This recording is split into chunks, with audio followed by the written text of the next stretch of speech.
At my son's wedding reception, his new bride pulled me into a dark hallway and demanded I buy them $1 million mansion. If I refused, she promised I would never see my future grandchildren. I did not yell or argue. I simply walked to the microphone with a manila folder and ended their marriage before they even cut the cake. I am James, 70 years old, and this is how I taught my arrogant family a permanent lesson. Before I continue this story, let me know where you are watching from in the comments below. Hit like and subscribe if you have ever had to stand up to family who underestimated your worth. The bass from the live band rattled the crystal chandeliers of the luxury downtown ballroom. Hundreds of guests in expensive tuxedos and flowing gowns danced and drank, celebrating what was supposed to be the happiest day of my son Brian's life. I was standing near the edge of the dance floor holding a simple glass of sparkling water, watching the crowd. Suddenly a hand clamped down on my forearm with surprising force. It was Megan, my new daughter-in-law.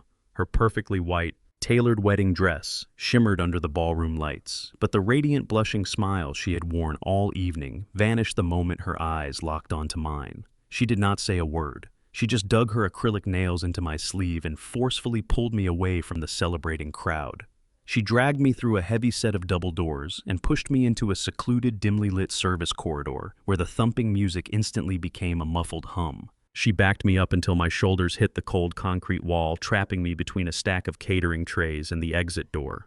The sweet floral perfume she wore was cloying in the narrow space. She looked around to ensure none of her wealthy family members or high society friends had followed us. Once she was certain we were entirely alone, the delicate bride facade completely melted away, replaced by a cold, calculating glare that told me exactly who she really was. Megan crossed her arms over her expensive lace bodice and leaned in close, her voice dropping to a vicious, venomous whisper. She told me she had been extremely patient dealing with my presence today, but now that the rings were securely on their fingers, it was time to establish the new rules of this family. She demanded that I purchase a $1.5 million property in the exclusive gated northern suburbs by Monday morning.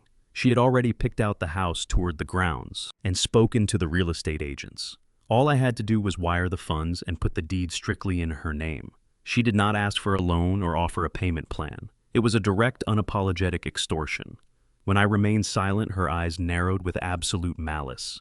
She explicitly stated that if I refused to buy the estate, she would personally ensure I would never lay eyes on my future grandchildren. She promised to erase me entirely from their lives, leaving me to rot alone. Then, she looked me up and down, her gaze lingering on my clean but faded gray suit. She scoffed, mocking my working-class attire and calling my lifelong brick home a ghetto embarrassment. She said she refused to let her future children step foot in a neighborhood like mine, and she certainly would not allow her wealthy friends to see where her husband actually came from. She demanded I use the money I had hoarded my entire life to finally elevate my son to the upper-class lifestyle he truly deserved. She made it clear that my only remaining purpose in their marriage was to act as an open checkbook, financing her luxury ambitions while remaining quietly out of sight. I did not shout. I did not raise my hands to defend myself against her cruel words. I just stood there in the quiet corridor, staring quietly at her perfectly manicured nails tapping against her arms. As she continued to insult my home and my history, my mind drifted back 40 years. I remembered the grueling 16-hour shifts, hauling heavy freight pallets in the freezing rain, trying to build my commercial logistics company from a single rusted delivery truck. Evelyn and I had lived on rice and beans in that very brick house, so we could save every single penny. I remembered breaking my back, sacrificing my own youth and physical health, just to pay for Brian to attend the most elite private schools in the state. We wanted to give our son the opportunities we, as an African-American working-class couple, were routinely denied. We wanted him to have the best education and the brightest future possible. But as I listened to Megan sneer at my roots, I realized the tragic mistake I had made. That expensive education did not teach my son character, humility, or resilience. It unfortunately taught him to be deeply ashamed of his own heritage. It taught him to hide his blue-collar background, to fit in with the wealthy, privileged kids who mocked the hardworking people who built this city. Brian had allowed this woman to insult the very foundation of his life because he fundamentally agreed with her. Han desperately wanted the facade of old money, and he was willing to let his wife discard his own father to secure it. He traded his soul for a seat at their table, and he expected me to foot the massive bill. When she finally finished her vicious tirade, she stood with her hands on her hips, waiting for me to bow my head, open my wallet, and surrender to her demands. Instead, I slowly straightened the lapels of my faded gray suit, brushing off the invisible dirt she tried to throw on me. I looked her directly in the eyes, stripping away the polite, fatherly demeanor I had maintained for the past 2 years. I gave her a single chilling nod of agreement, silently acknowledging the absolute reality of our toxic relationship. I reached inside the inner pocket of my jacket and pulled out a thick, heavy manila folder I had intentionally brought with me to the reception. I did not say a single word to her or offer any pathetic arguments. I simply stepped around her shocked frame, pushed the heavy corridor doors open, and walked back into the blinding lights of the luxury ballroom. I ignored the swirling dancers, the lavish floral centerpieces, and the clinking champagne glasses, walking with purposeful, heavy strides directly toward the elevated bandstand at the front of the room, ready to deliver my final gift. I stepped onto the stage and tapped the microphone twice. The sharp, booming feedback echoed through the massive room, causing the live band to immediately stop playing. 200 guests turned their attention toward me, expecting a heartfelt father of the groom toast. I announced clearly that there would be no house purchase, and furthermore, I was cutting off all financial support for this wedding, effective immediately. A collective gasp rippled through the crowd. Before Brian could even run forward to stop me, the venue manager rushed onto the stage with a panicked expression. He seized the microphone from my hand, his face pale and sweating. He nervously announced to the entire room that the bridal family's premium credit card, holding the deposit for the open bar, and the 5-course catering had just bounced. The ballroom descended into absolute chaos as the guests began to murmur, staring at the bride's father. The ballroom descended into an immediate chaotic uproar. The elegant string quartet had long ceased playing, and the sudden void of music was filled with the frantic whispers of 200 wealthy guests. People shifted uncomfortably in their seats while waiters froze with trays of champagne suspended in midair. The illusion of a perfect high society wedding shattered before my eyes. From the head table, Colin Megan's father erupted like a volcano. His face turned a deep mottled shade of crimson as he kicked his chair back so violently it crashed onto the polished hardwood floor. He marched toward the bandstand with heavy, aggressive steps, completely disregarding the hundreds of eyes fixed upon him. He climbed the short stairs and shoved his way past the bewildered venue manager, turning his fury directly onto me. He rammed his shoulder into my chest, attempting to physically intimidate a man who had spent decades wrestling commercial freight. I did not move an inch. Colin practically spat in my face as he reached inside his tailored tuxedo jacket and aggressively whipped out a sleek metal premium credit card. He slammed the black card onto the podium right next to the microphone. He shouted at the manager with a voice full of absolute arrogance, demanding they run the card immediately. He boasted loudly to the entire room that his luxury import empire generated enough revenue to purchase the entire hotel building in cash, and he would not tolerate his daughter's reception being ruined by a cheap, uncultured old man. The venue manager picked up the heavy metal card with trembling hands. He pulled a mobile payment terminal from his apron pocket and swiped the magnetic strip, desperate to resolve the escalating public spectacle. The machine beeped a sharp, undeniable tone of rejection. The manager looked at the screen, his face turning entirely pale, and quietly informed Colin that the transaction had been declined. Colin snatched the card back, his face twisting with arrogant disbelief. He had muttered a string of curses blaming the hotel's faulty equipment and aggressively produced a second platinum credit card from his wallet. He shoved it into the manager's chest. The manager swiped it again. The machine issued the exact same sharp beep. Declined. Colin stared at the small digital screen as if it had spoken to him in a foreign language. I watched him unravel with absolute ice-cold calmness. As he fumbled through his designer wallet for a third card, my mind drifted back to my late wife. Evelyn possessed a mind sharper than any corporate attorney I had ever hired. She always told me that when you acquire massive wealth, you must protect the gates to your family with ruthless precision. She taught me to never take a smiling face at face value, instructing me to run thorough, quiet background checks on anyone attempting to enter our inner circle. When Brian introduced us to Megan and her supposedly aristocratic family, Evelyn's instincts would have immediately flared. I simply applied the exact lessons my wife taught me to protect, the legacy we built together from predators disguising themselves as high society elites. I knew that beneath Colin's expensive suits hid a desperate man drowning in hidden liabilities. I stepped forward and opened the thick manila folder I had carried onto the stage. I pulled out a freshly printed, legally binding debt acquisition notice bearing the seal of the state Supreme Court. I handed the crisp white document directly to Colin, His hands shook as his eyes scanned the bold black text at the top of the page. I spoke clearly into the microphone, ensuring every single guest in the silent ballroom heard my voice. I revealed that I was not a retired truck driver barely surviving on a state pension, as his daughter had so viciously claimed in the hallway minutes prior. I announced that I am the sole founder and majority shareholder of the commercial logistics holding company that just purchased Colin's entire import business. The room fell so quiet I could hear the ice melting in the glasses on the tables nearest to the stage. I explained how his luxury enterprise had actually been entirely insolvent for over a year, crushed by unpaid vendor invoices, defaulted commercial loans, and massive supply chain failures. Megan had looked down on me because of the calluses on my hands and the brick house I chose to live in, completely oblivious to the fact that those calloused hands controlled the shipping routes her father's business relied upon to survive. I had quietly purchased all of his outstanding corporate debt for pennies on the dollar, legally absorbing his failing enterprise into my corporate portfolio. Colin dropped the acquisition notice. The paper fluttered onto the stage floor, resting right next to his polished leather shoes. He stared at me with wide, terrified eyes, finally understanding the true scale of the man he had allowed his daughter to openly disrespect. I leaned closer to the microphone and explained the final piece of the puzzle to the stunned crowd. I stated that I had officially executed a hostile takeover of his company yesterday afternoon, completing the final transfer of ownership just before the rehearsal dinner began.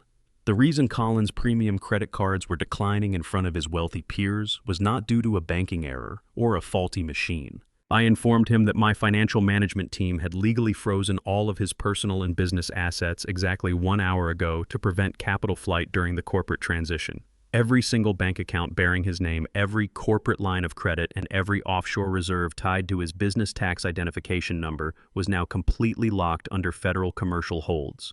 He had absolutely zero access to a single dollar. He stood completely frozen, stripped of his entire financial identity in the span of 5 minutes.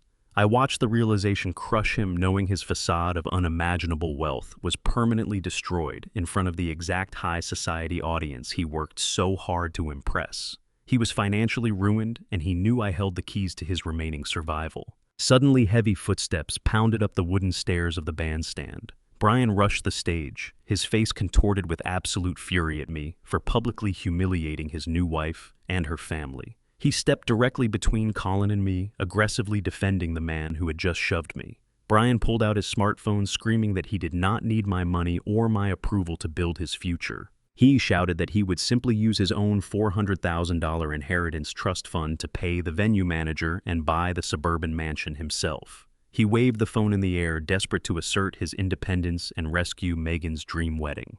I did not argue with his emotional outburst. I calmly reached back into my manila folder, retrieved a certified bank statement, and slid the paper across the podium. The document clearly showed his protected trust fund currently held a zero balance. Brian snatched the crisp bank statement from the podium, holding it so tightly his knuckles turned entirely white. He stared at the single digit printed at the bottom of the page, blinking rapidly as if the ink might magically rearrange itself into a different number. He shook his head in absolute panicked denial.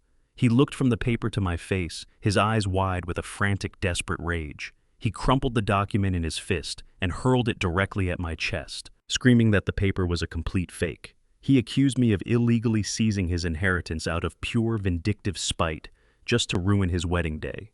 He pointed a trembling finger at my face, shouting to the entire silent ballroom that I was a bitter, jealous old man trying to destroy his future because I could never accept his success. He reached into his tailored tuxedo pocket and pulled out his smartphone, his hands shaking so violently he almost dropped it onto the polished wood of the stage. He aggressively dialed 3 numbers, threatening to call the police on his own father right there in front of his wealthy new-in-laws. He promised to have me arrested for grand theft and financial fraud, insisting that I had somehow hacked into his protected accounts and drained every single dollar of his rightful money. I did not flinch or attempt to stop him from making the call. I just stood there with absolute stillness. I calmly watched my son unravel on the stage, waiting for him to lower the phone. I reminded him that I had absolutely zero legal access to that specific account. My late wife Evelyn had been incredibly precise when she established that trust fund 15 years ago. She loved Brian deeply, but she also saw the early signs of his dangerous entitlement. She knew that handing a massive sum of unearned money to a young man who cared more about status than hard work would completely ruin his character. Evelyn engineered the legal framework of that trust with ironclad, unbreakable rules. I explained to the entire room that Brian was legally barred from touching the principal balance of the $400,000 until his 35th birthday. There was only one strict non-negotiable exception written into the original documentation. The funds could be released early strictly and exclusively to cover approved verified wedding vendor expenses. Evelyn wanted to ensure our son could celebrate his marriage without financial burden, assuming he would choose a partner who respected the value of that gift. I informed Brian that neither I nor the bank executives had the legal authority to simply drain his account. The only person who could authorize a massive withdrawal was the primary beneficiary, or someone who had been granted full unrestricted legal authority to act on his behalf. I saw the exact moment the devastating reality began to penetrate his arrogant anger. His eyes darted away from me, moving slowly toward the woman standing just a few feet away in her pristine white dress. He suddenly remembered the endless stack of complex legal documents she had rushed him into signing just weeks before the ceremony. I raised my hand and pointed my index finger directly at Megan. The haughty, superior sneer she had worn in the hallway had completely vanished, replaced by the panicked expression of a trapped predator. I detailed exactly how my new daughter-in-law had orchestrated the entire theft right under his nose. I explained that 3 weeks ago, Megan had approached Brian with a massive stack of complex catering contracts, venue agreements, and floral deposits. She had complained about the stress of the wedding planning and begged him to just quickly sign the bottom line so she could handle the logistics. I pulled a fresh stack of documents from my manila folder and slammed them onto the podium. I revealed that hidden within those catering agreements was a comprehensive, legally binding power of attorney document. Brian had blindly signed away total control of his finances to a woman he barely knew simply because he was too lazy to read the fine print. I laid out the certified wire transfer receipts side by side on the wooden stage. The documents clearly showed that Megan did not use a single dollar of that trust fund to pay the venue, the caterers, or the live band. Instead, she had secretly wired the entire $400,000 balance directly into a series of encrypted offshore accounts belonging to her father. She had intentionally drained my son's inheritance to artificially inflate Colin's failing import business and hide his remaining assets from federal bankruptcy auditors. She used the very money my wife bled to save to bail out her fraudulent family, treating my son not as a partner, but as an easy, gullible mark. Megan did not even attempt to deny the massive theft. She did not offer a tearful apology or try to claim it was a terrible misunderstanding. Instead, she doubled down on her profound arrogance. She lunged toward the microphone, shoving Brian aside, and screamed into the ballroom that she was entirely justified in taking the money. She declared that it was her absolute right as his new wife to secure her own family's financial status over the hoarded wealth of a selfish, uncultured old man. She shouted that Brian owed her family for elevating him into high society, and the trust fund was simply the entry fee for marrying into the elite class. Her voice cracked with vicious desperation as she demanded Brian stand up and defend her actions. She ordered him to put me in my place and prove his loyalty to his new bride. She grabbed his tuxedo jacket, pulling him toward her, insisting that they could fight me in court and win everything back. She completely abandoned the sweet, innocent persona she had weaponized for months, revealing the ruthless, calculated opportunist I had always known she was. Brian violently ripped his tuxedo jacket out of her frantic grip. He stumbled backward, putting several feet of distance between himself and his new bride. He stared at the woman he had just married with a look of utter, paralyzing horror. The crushing weight of the massive betrayal finally broke through his lifelong entitlement. He realized he had alienated his own father and surrendered his entire future for a woman who viewed him as nothing more than a convenient, disposable bank account. He opened his mouth to speak, but the words completely failed him before he could even begin to process the catastrophic reality of his ruined life. A loud, booming crash echoed from the back of the room. The heavy mahogany doors of the ballroom swung violently open, hitting the walls with a resounding thud. 4 tall men in dark windbreakers strode directly into the silent room. Bright yellow letters on their jackets read FBI. The sudden arrival of federal agents sent a massive shockwave of pure panic through the lavish ballroom. Wealthy guests who just moments ago were sipping expensive champagne and gossiping about the drama scrambled to get out of the way. Chairs scraped loudly against the hardwood floor as the crowd physically recoiled from the stage, desperate to distance themselves from the unfolding legal disaster. The 4 men in dark windbreakers did not even glance in my direction. They moved with absolute calculated precision, marching straight past the bewildered venue manager and entirely ignoring my son. They immediately surrounded Colin and Megan, trapping them against the edge of the bandstand. The lead agent, a tall man with a stern, unforgiving face, pulled a thick stack of official documents from his inner jacket pocket. He did not lower his voice for the sake of the high society audience. He loudly announced that he was executing a federal arrest warrant. He stated clearly that Colin and his immediate co-conspirators were being charged with multiple counts of international wire fraud, money laundering, and severe bankruptcy evasion. Colin tried to puff out his chest aggressively, demanding to speak to his high-priced lawyers, but his arrogant bluster was instantly shut down. Two agents grabbed him by the arms, spinning him around with professional force. The glittering illusion of his luxury import empire was completely dismantled in front of the exact people he had spent his entire life trying to impress. His entire social circle watched his downfall in stunned silence. I stood silently at the podium, watching the federal authorities dismantle the fraudulent family my son had sold his soul to join. I leaned back into the microphone and explained exactly how this raid came to be. I told the silent, staring crowd that my private accounting team monitors every single transaction connected to my holding company with ruthless efficiency. 3 days ago, my lead auditor flagged a massive, highly suspicious series of wire transfers, attempting to exit the domestic banking system. I explained how Megan had used her freshly acquired power of attorney to hastily dump the $400,000 from Brian's trust fund into a web of shell companies. She thought she was being incredibly clever, routing the stolen inheritance through dummy corporations in the Cayman Islands to hide her father's liquid capital from federal bankruptcy judges. But I spent my entire life building a commercial logistics empire from the ground up, and I know exactly how to track hidden cargo, whether it is moving on a physical freight truck or through a highly encrypted digital server. When my financial team uncovered the blatant, undeniable theft, I did not just legally freeze the accounts to protect my son's remaining assets. I compiled every single forged signature, every unauthorized wire transfer receipt, and every fraudulent catering contract Megan had weaponized. I packaged the entire irrefutable paper trail into a comprehensive dossier and forwarded it directly to the Financial Crimes Division of the Federal Bureau of Investigation. I simply handed them the final puzzle pieces they needed to secure their warrants. Evelyn always warned me that generational wealth attracts parasites who believe they are smarter than the people who actually worked for the money. Megan assumed my working-class demeanor meant I was financially illiterate, failing to realize that the men who build empires from scratch know exactly how to tear them down, brick by brick. The sharp metallic click of heavy steel handcuffs locking around Colin's wrists echoed loudly over the absolute silence of the ballroom. The arrogant, wealthy businessman who had just shoved me and flaunted his black credit cards was now being treated like a common street criminal.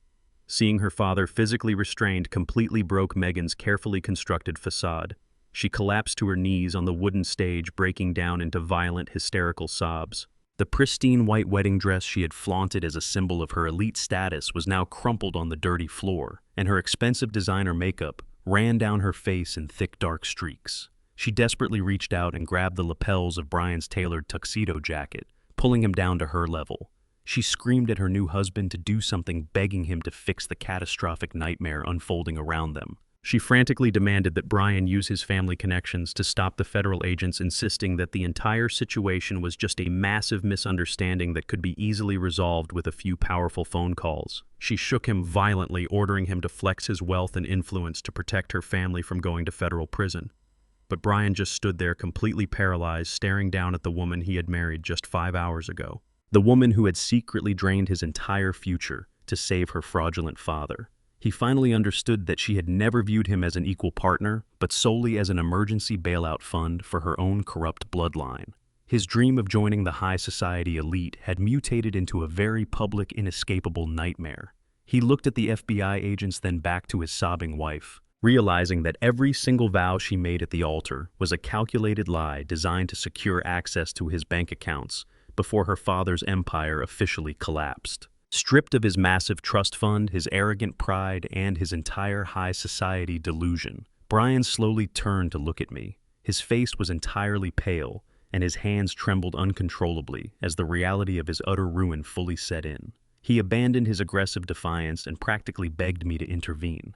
He pleaded with me to call Bradley, my elite corporate defense lawyer, hoping my legal team could somehow untangle the massive federal mess his new wife had created and save him from association. I looked at my son, assessing the sheer desperation in his eyes, then slowly shifted my gaze down to Megan, who was still sobbing hysterically on the stage floor. I leaned into the microphone one last time, making sure my voice carried to the back of the room. I looked directly at the woman who had dragged me into a dark hallway to brutally extort me just 30 minutes prior. I delivered my final response with absolute unshakable calmness, quoting her exact vicious words right back to her. I told her that I am just a broke, uncultured old man from the ghetto, and I cannot possibly help you. My son had to learn that when you align yourself with parasites, you share their fate. The federal agents marched Colin off the bandstand and escorted him straight through the center of the ballroom, parading his utter disgrace in front of every single wealthy guest. The luxurious wedding reception dissolved into total uncontrollable chaos as people frantically scrambled toward the exits to avoid the authorities. Brian did not stay to comfort his hysterical bride. Completely humiliated and stripped of every dollar he owned, he's turned his back on Megan and walked out of the hotel entirely alone. He drove his expensive car back to the luxury downtown condo he shared with her, desperate to hide from the devastating public fallout. But when he stepped off the private elevator and approached his front door, his key did not work. He found a heavy steel padlock securing the entrance and a brightly colored legal eviction notice taped firmly to the glass, explicitly barring him from entering the property. The neighborhood was enveloped in the heavy silence of 2 in the morning when the sharp, undeniable sound of shattering glass sliced through the darkness of my home. The noise came directly from the back door of my working-class brick house, the same door I had meticulously maintained for over 4 decades. Footsteps crunched over the broken glass, moving with a desperate, clumsy urgency that betrayed the intruder's sheer panic. Through the sliver of moonlight filtering through the blinds, I watched the silhouette of a man step into my kitchen. It was my son. Brian was clutching a heavy iron crowbar in his right hand, his knuckles white with tension, his wedding tuxedo now completely ruined and stained with sweat and dirt. He moved slowly past the kitchen island, his breathing jagged and loud in the quiet house. He was not here to apologize or to seek shelter after finding his luxury condo padlocked. He was bypassing the guest bedrooms entirely and heading straight toward the narrow door that led down to my basement office. He knew exactly what he was looking for. He was desperate to pry open the heavy steel floor safe hidden beneath my desk. He assumed that a man who ran a commercial logistics empire without flaunting his wealth would keep massive reserves of untraceable emergency cash hidden in his foundation. I was willing to destroy his childhood home and rob his own father to save himself from the catastrophic fallout of his ruined wedding. I sat completely motionless in my worn leather armchair hidden in the pitch-black shadows of the adjacent living room. I did not make a single sound as I watched my own flesh and blood creep across the hardwood floor like a common street thief. My heart felt incredibly heavy, weighed down by a profound, agonizing sorrow that no business failure could ever replicate. My mind immediately dragged me back 30 years to this exact same room. I remembered kneeling on this very floor, holding out my calloused hands to catch a smiling toddler as he took his first unsteady steps. Evelyn and I had sacrificed everything to ensure his path forward would be smooth and secure. I worked agonizing double shifts at the freight yards, inhaling diesel fumes and breaking my back lifting heavy cargo all so my son would never have to know the desperation of poverty. We paid for the elite private tutors, the university tuitions, and the polished suits, believing we were building a respectable, educated man.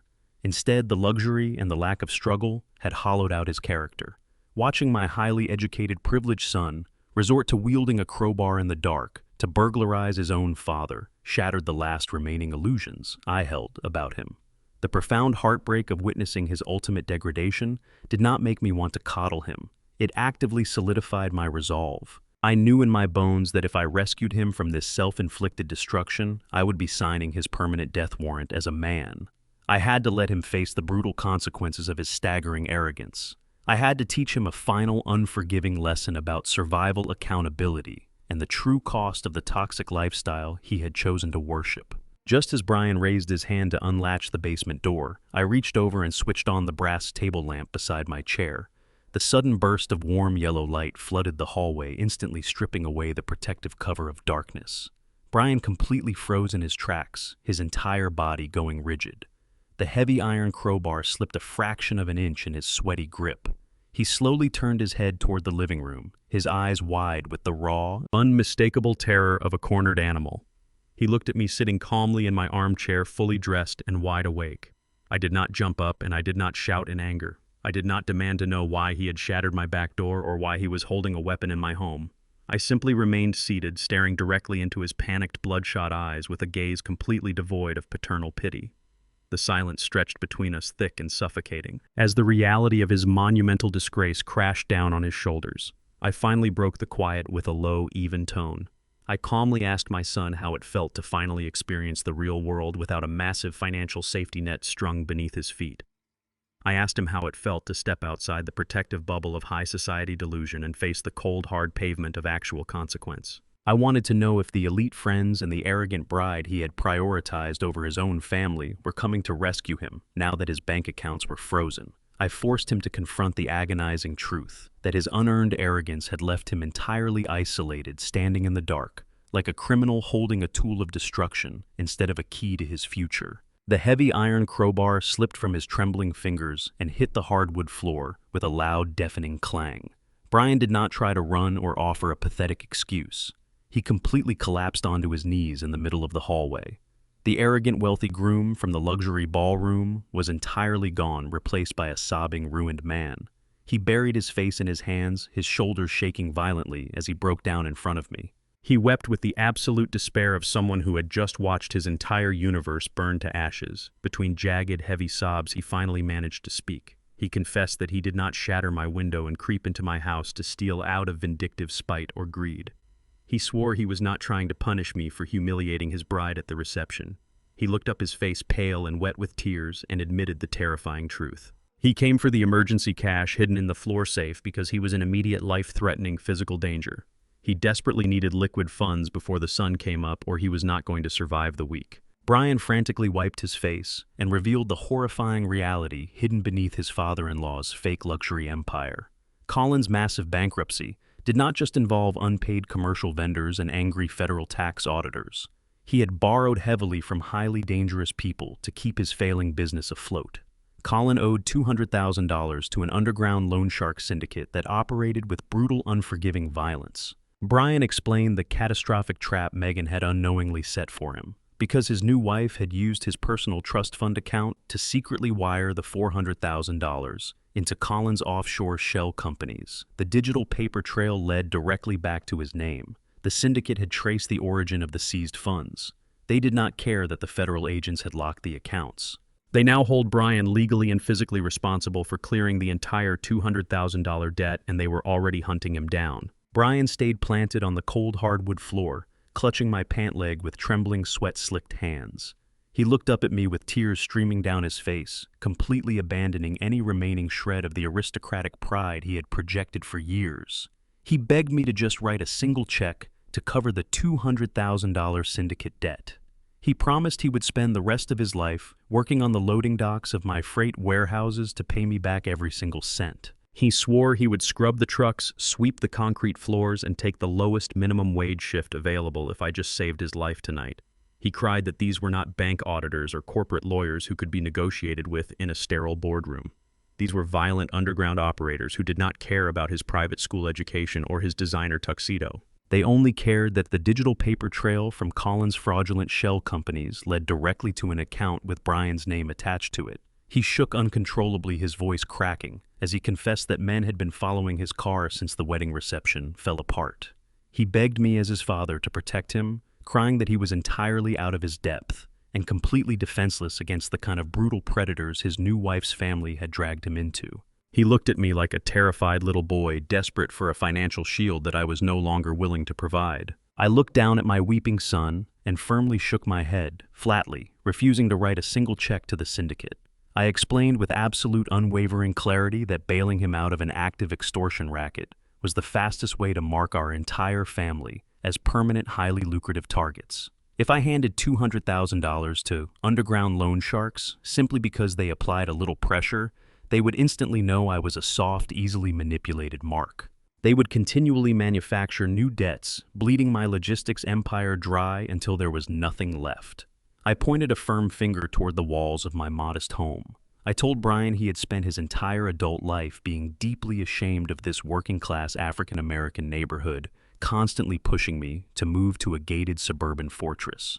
I revealed the exact reason I never packed up and left the block where he grew up. When you build a business from the unforgiving concrete up, you quickly learn that you do not handle dangerous predators by paying them off and running away. You handle them by looking them dead in the eye and proving that the cost of attacking you far outweighs the potential reward. Evelyn and I raised him in this brick house, hoping he would absorb the resilience and grit woven into the very fabric of this community.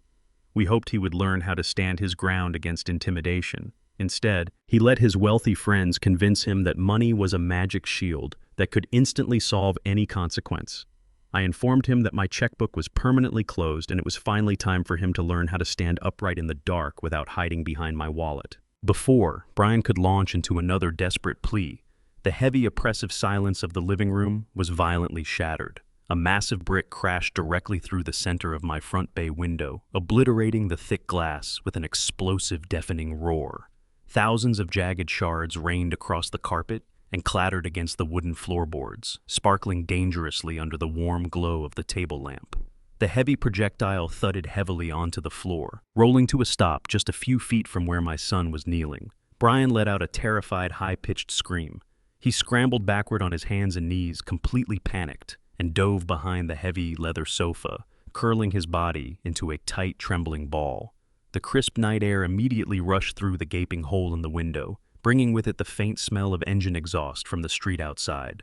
I did not flinch or drop to the floor to seek cover. I kept my posture perfectly rigid, my eyes locked on the shattered opening. Wrapped tightly around the center of the dark red brick was a piece of coarse twine, securing a folded piece of white paper. The message was aggressively scrawled in thick black marker, demanding the full $200,000 payment by 8 o'clock in the morning, or the next projectile coming through the window would not be a stone. It was a crude, primitive intimidation tactic designed to induce blind panic. They expected a rich, terrified old man to instantly scramble for his checkbook. They expected me to fold. I stared at the pathetic ransom note, feeling a cold, calculating anger replace any residual shock. I knew exactly how to handle men who relied on cheap theatrics instead of actual power. I calmly stepped directly over the jagged sea of broken glass covering my living room floor, my hard leather boots crushing the fragments into dust. I ignored Brian's frantic, muffled pleas for me to stay down and hide. I unbolted the heavy deadbolt, pulled open the front door, and walked straight out onto the exposed concrete of my front porch. The neighborhood street was completely silent, illuminated only by the flickering amber glow of the streetlights. Parked directly across the narrow avenue, idling aggressively in the shadows, was a massive black SUV with heavily tinted windows. The low rumble of its powerful engine vibrated through the quiet night air. I did not retreat back into the safety of the house. I reached into my jacket pocket, pulled out my smartphone, and dialed the direct encrypted line of my corporate attorney, Bradley. I kept my eyes locked on the dark windshield of the vehicle, making it absolutely clear to the men inside that I was fully aware of their presence. I stood tall under the porch light, refusing to give them the satisfaction of seeing an intimidated victim. I held the phone to my ear, ensuring my stance projected total unyielding authority. I raised my free hand and pointed directly up at the eaves of my porch roof. I shouted across the empty street with a booming, authoritative voice, informing the men in the SUV that my high-definition infrared security cameras had just scanned their license plates and successfully transmitted the uneditable footage to a secure private server monitored by my legal team. I warned them that the local district attorney would have their vehicle identification numbers on his desk before sunrise. The driver of the SUV panicked. The engine roared, the tires screeched violently against the asphalt, and the vehicle sped away into the darkness. Seconds later, a muffled, ringing sound echoed from the living room floor. Taped securely to the underside of the brick was a cheap burner phone. I walked back inside, picked up the vibrating device, and answered it. A cold, raspy voice on the other end chuckled and informed me that my daughter-in-law, Megan, had just offered them a much more lucrative deal to clear the debt. The morning sun had barely crested the city skyline when I sat down across from Bradley in his sleek downtown law office. My corporate attorney did not offer me coffee or engage in useless small talk to ease the tension. He simply turned his large computer monitor toward me, his face set in a grim, rigidly professional expression. Through his extensive network of federal courthouse contacts, Bradley had just uncovered that Megan was released from federal custody shortly after midnight. She did not use a high-powered defense attorney or call upon her wealthy socialite friends to secure her sudden freedom. The massive bail was posted entirely in untraceable cash by a shadowy shell corporation directly tied to the exact same underground syndicate currently hunting my son. The revelation was as cold as it was intensely calculated. Megan had not run home to her disgraced father or hidden away in an expensive hotel room to cry in shame. She had officially allied herself with the violent predators holding Brian's $200,000 debt.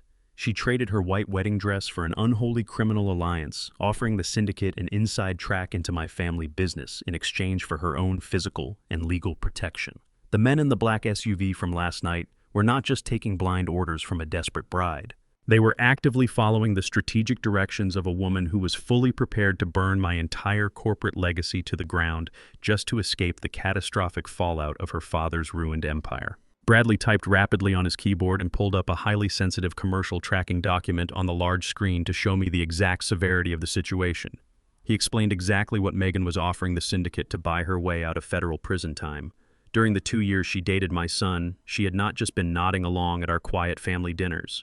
She had actively memorized the names, locations, and operational vulnerabilities of my major logistics warehouses. She knew exactly which properties generated the most liquid capital and which shipping routes were the absolute lifeblood of my entire corporate structure. Bradley pointed to a freshly filed legal request in the county database. Megan was actively leveraging that stolen corporate knowledge to help the loan sharks attempt a massive fraudulent lien against 3 of my most profitable commercial distribution centers. She was using a complex combination of Brian's forged signature and fabricated vendor invoices to make it appear as though my company had defaulted on phantom contracting debts. The syndicate did not want to just break my front window and intimidate me for a measly $200,000 anymore. Guided by my ruthless daughter-in-law, they were going after the absolute foundation of my wealth.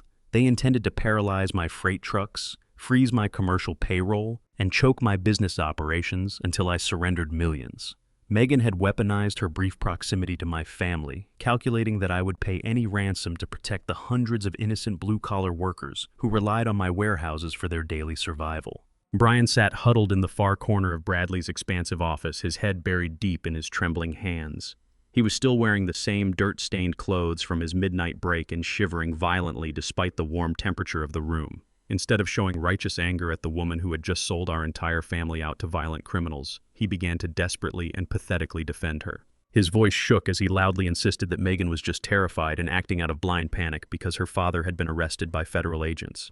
He pleaded with both me and Bradley to understand her vulnerable perspective, frantically arguing that she was fundamentally a good person who was simply being manipulated by the syndicate because she had absolutely nowhere else to turn. He actually claimed that if he could just talk to her privately, he could easily convince her to call off the fraudulent commercial liens and come back to his side. I looked at my son listening to him rationalize the behavior of a woman actively attempting to destroy his father's lifelong work. The physical danger of the loan sharks paled in comparison to the agonizing psychological damage sitting right in front of me. I realized with a heavy, sickening clarity that my son was still entirely under Megan's absolute psychological control. Even after she had completely drained his trust fund, ruined his wedding, and aligned herself with brutal extortionists, his deep-seated desperation for high society validation made him incapable of accepting that he had been played for a massive fool. He was openly defending the very predator who had intentionally led the wolves directly to our front door. A sharp, piercing notification chime abruptly interrupted Brian's pathetic defense of his wife. Bradley opened the secure inbox on his computer and clicked on a newly arrived message, forwarded directly to my personal email address. It was from Megan. She did not bother with pleasantries, excuses, or fake apologies.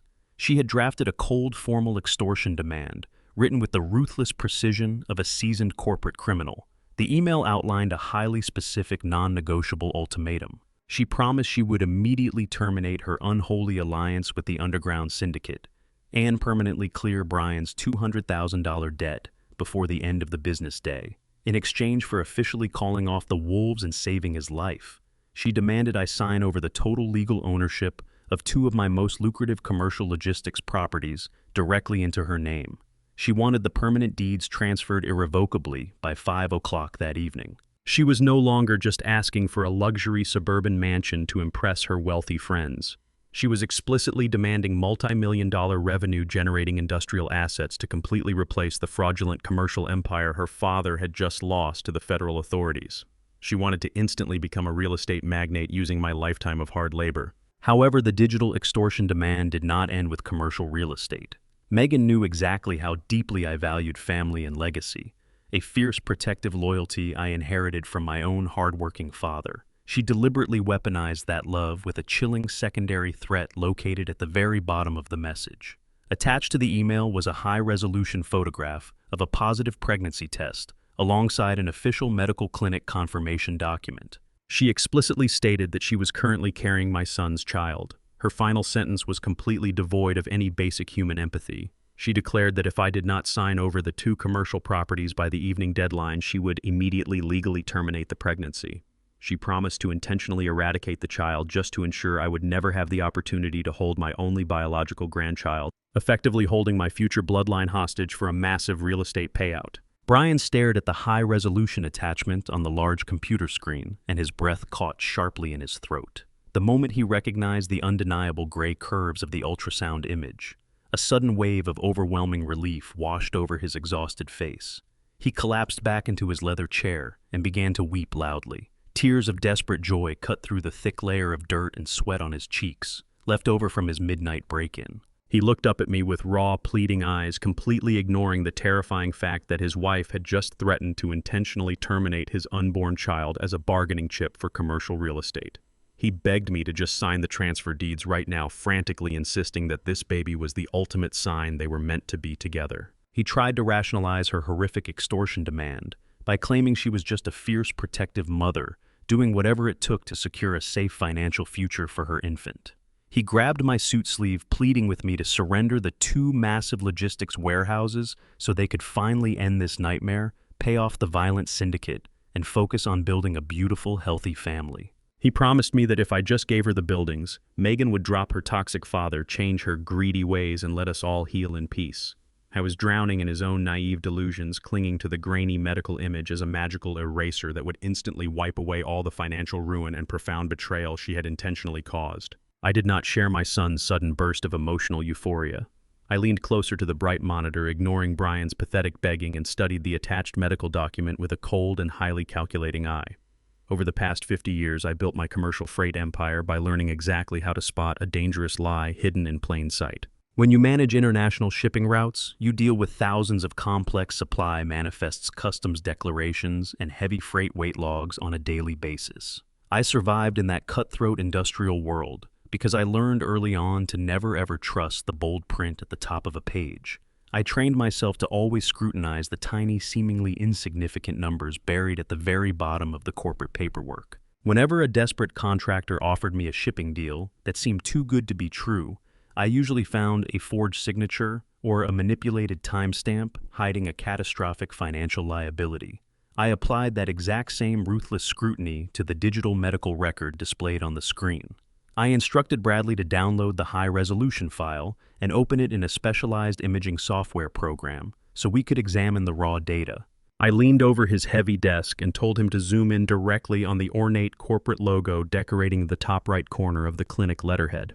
I then directed him to magnify the tiny standardized patient consultation logs printed in faint gray ink along the bottom margin.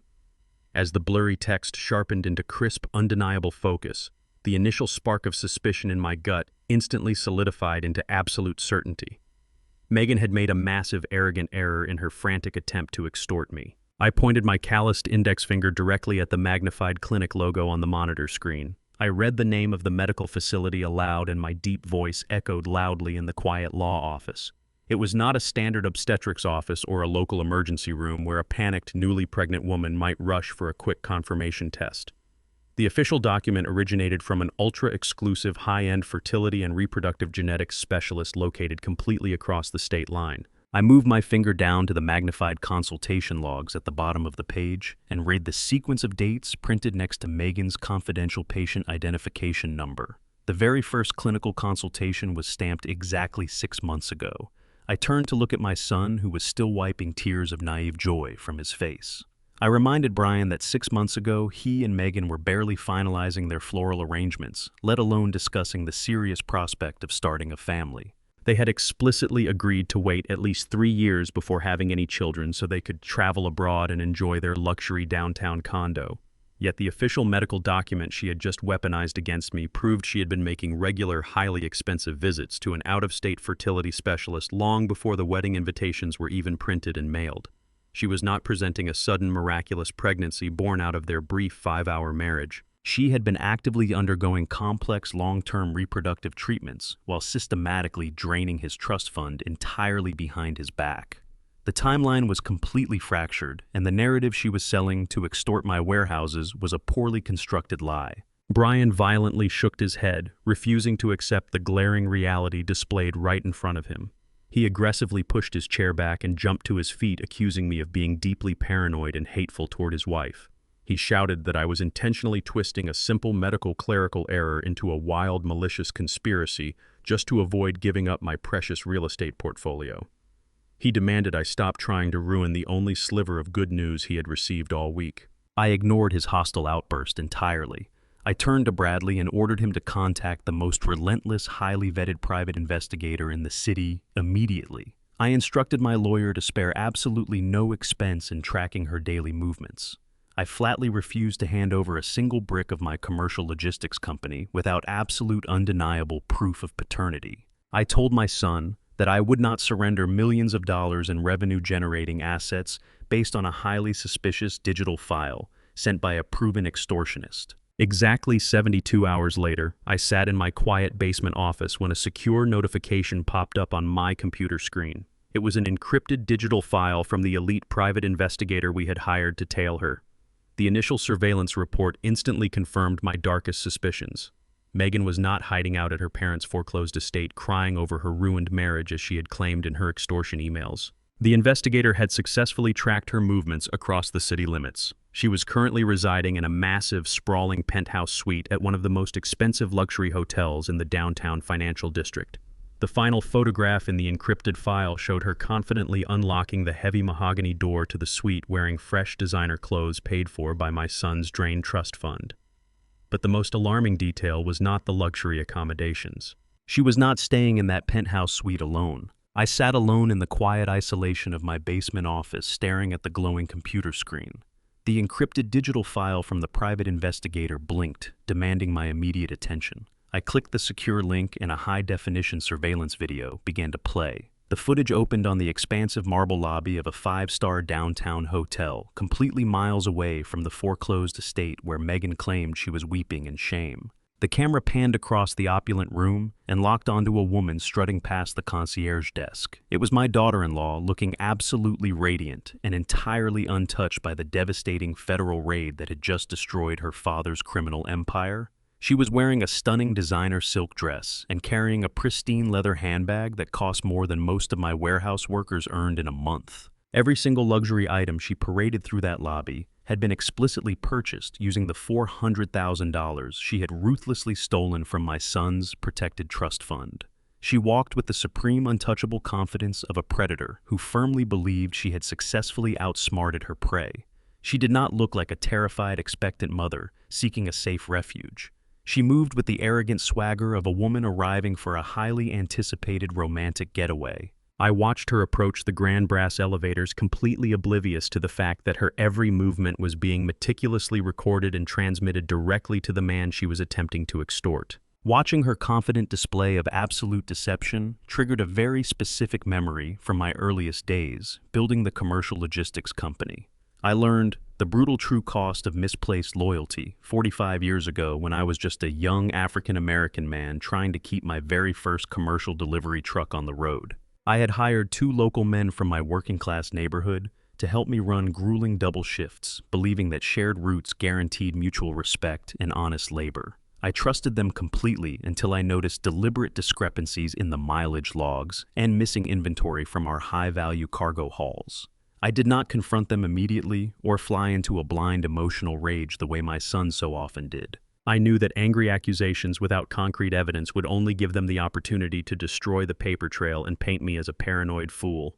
Instead, I spent 3 agonizing weeks working in complete silence, quietly trailing my own truck through the freezing city rain and meticulously documenting their secret stops at an illegal black market chop shop. I waited patiently until I had gathered an overwhelming massive mountain of irrefutable photographic proof capturing them in the exact act of selling my stolen cargo to a known criminal fence. Only then did I strike, handing the entire stack of undeniable evidence directly to the local authorities while firing them on the spot. I survived for decades in the unforgiving commercial freight industry by treating betrayal not as a personal emotional injury, but as a critical operational vulnerability that required clinical, absolute eradication. I applied that exact same disciplined, calculated patience to the woman currently attempting to steal my commercial real estate portfolio. The surveillance video continued to play seamlessly on my monitor, revealing the next agonizing layer of her highly calculated deception.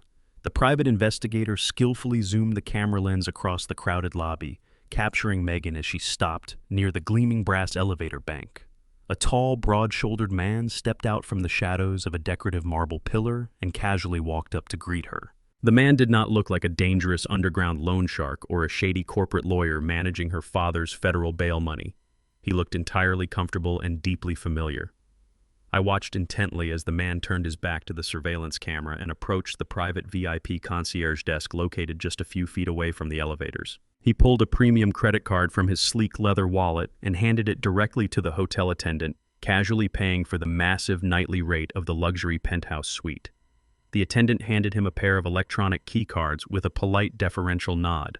The man walked back over to Megan, holding up the plastic key cards like a triumphant grand trophy. The moment he was within arm's reach, Megan did not shake his hand or offer a polite, friendly embrace. She immediately dropped her expensive leather handbag onto the polished floor, reached up and wrapped both of her arms tightly around the man's neck. She pulled his head down and kissed him deeply and passionately right there in the open public lobby, completely unbothered by the surrounding hotel guests. She was celebrating her successful extortion. It was the undeniable brazen kiss of two people who had been intimately involved for a very long time, entirely destroying the fake narrative of her desperate, lonely suffering. I reached out and slammed my finger against the keyboard, pausing the live surveillance feed the exact second. The man turned his head to lead Megan toward the open elevator doors. I used the specialized software to dramatically enhance the frozen image of the man's profile, sharpening the blurred pixels into undeniable clarity.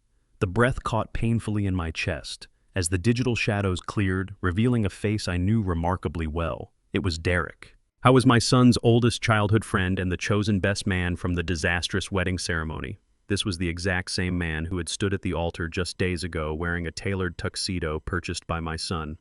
Derek was the man who had raised a glass of expensive champagne during the rehearsal dinner and delivered a tearful, impassioned speech about enduring loyalty, eternal brotherhood, and the sacred bonds of family. He had looked my son directly in the eyes and promised to always protect his new marriage. Now that same deeply trusted friend was standing in a luxury hotel lobby, eagerly financing a secret penthouse suite to sleep with his best friend's new bride while she actively attempted to extort my entire commercial logistics empire. A second encrypted notification flashed across my computer screen, breaking the heavy silence of my basement office. The private investigator had just transmitted a highly classified follow-up document directly from the fertility clinic's compromised digital server. It was a meticulously hacked financial ledger detailing the payment history for Megan's extensive reproductive treatments. The billing records clearly showed that Derek had been personally paying the exorbitant fertility clinic invoices from his own private bank accounts for the past 6 consecutive months. I sat back in my leather chair, staring at the undeniable financial proof that the child she was carrying absolutely did not belong to my son. I finally possessed the concrete, lethal ammunition required to completely destroy Megan's extortion attempt and obliterate her unholy alliance with the syndicate. However, simply handing these documents to my fiercely stubborn son would not work. I had to carefully arrange a highly volatile scenario where Brian absolutely could not deny the devastating truth. I knew that simply handing these documents to my fiercely stubborn son would not work. I had to carefully arrange a highly volatile scenario where Brian absolutely could not deny the devastating truth. I picked up my phone and called my corporate attorney, Bradley, instructing him to prepare his most secure downtown conference room for a formal settlement negotiation. I then called Brian. I kept my voice entirely flat, draining any trace of anger or accusation from my tone. I told my son that his wife had won. I lied with the same ruthless ease that I used to negotiate hostile commercial buyouts, telling Brian that the prospect of losing my only biological grandchild was simply too heavy a burden for me to carry in my old age. I explicitly stated that I was finally ready to surrender the two multi-million-dollar logistics warehouses to Megan, provided we signed the legal transfer deeds together in a controlled environment. Brian practically wept with relief through the phone speaker. He thanked me profusely, completely convinced that my parental love had finally overpowered my stubborn pride. He genuinely believed that the crushing nightmare of the underground syndicate was about to end, and that his new wife was going to magically transform into the loving mother of his dreams. I gave him the time and the address, hanging up the phone before he could hear the cold, absolute finality settling in my chest. The stage was set. The following afternoon, the atmosphere inside Bradley's expansive glass-walled boardroom was thick with suffocating tension. I sat at the head of the polished oak table with Bradley positioned firmly at my right side, a stack of blank transfer deeds resting neatly between us. The heavy glass doors swung open and Megan walked into the room radiating a sickening aura of absolute untouchable triumph. She wore an expensive tailored trench coat and oversized dark designer sunglasses, moving with the arrogant swagger of a corporate conqueror, arriving to claim her hard-won spoils. However, she did not walk into that law office alone.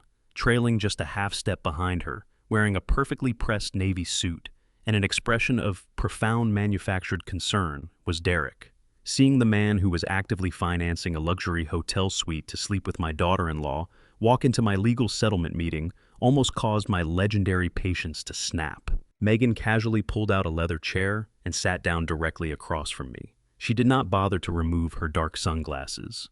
She waved a careless hand toward Derek and smoothly announced that she had invited him to act as a neutral third-party mediator for the negotiation. She claimed with a completely straight face that Brian was currently far too emotionally unstable to advocate for himself, and that Derek, as the loyal best man from the wedding, was simply there to provide objective emotional support and ensure the property transfer was handled fairly. It was a level of brazen sociopathic audacity that even I had never witnessed in 50 years of cutthroat commercial freight negotiations. She was openly parading her secret lover right in front of her husband's family. Brian arrived at the boardroom just moments later, looking completely exhausted but buzzing with a desperate, frantic hope. The moment he walked through the heavy glass doors and saw Derek standing near the floor-to-ceiling windows, a massive wave of visible relief washed over his face. My son rushed across the room and embraced the man who was actively destroying his life, pulling him into a tight brotherly hug. Brian thanked Derek profusely, his voice cracking with genuine emotion as he praised his best friend for standing by his side during this catastrophic family crisis. He told Derek that his unwavering loyalty meant everything to him, especially after the federal raid had completely shattered his trust in everyone else. I sat silently at the head of the oak table, watching this pathetic display of fake brotherhood with absolute stomach-churning disgust. Derek actually had the nerve to pat my son reassuringly on the back, offering a solemn nod while looking me dead in the eyes. As Brian took his seat next to his wife, Megan wasted absolutely no time. She reached into her designer handbag, pulled out the formal extortion contract she had drafted, and slid the heavy legal document aggressively across the polished wood. She tapped her acrylic nail against the bottom signature line, demanding that I sign the irrevocable transfer deeds immediately. She explicitly reminded me, right in front of her husband and her secret lover, that if my signature was not on that paper within the next 5 minutes, she would drive straight to the clinic and ensure my family line ended today. I did not react to her vicious threat. I slowly reached into my breast pocket and pulled out a heavy gold-plated fountain pen.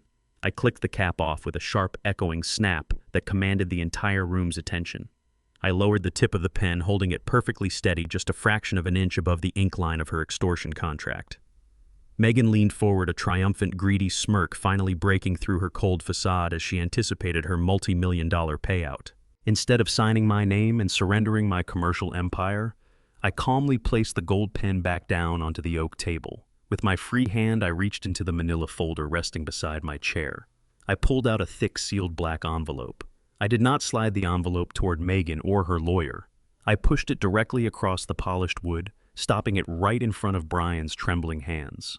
I looked my son square in the eyes, my voice dropping to a low, unforgiving gravel, and instructed him to go ahead and open his early inheritance. Brian looked confused, but he nervously broke the heavy wax seal and pulled the contents out onto the boardroom table. He stared down at the stack of glossy high-definition surveillance photographs, clearly depicting Megan and Derek wrapped in a passionate, undeniably intimate embrace in the lobby of the downtown luxury hotel.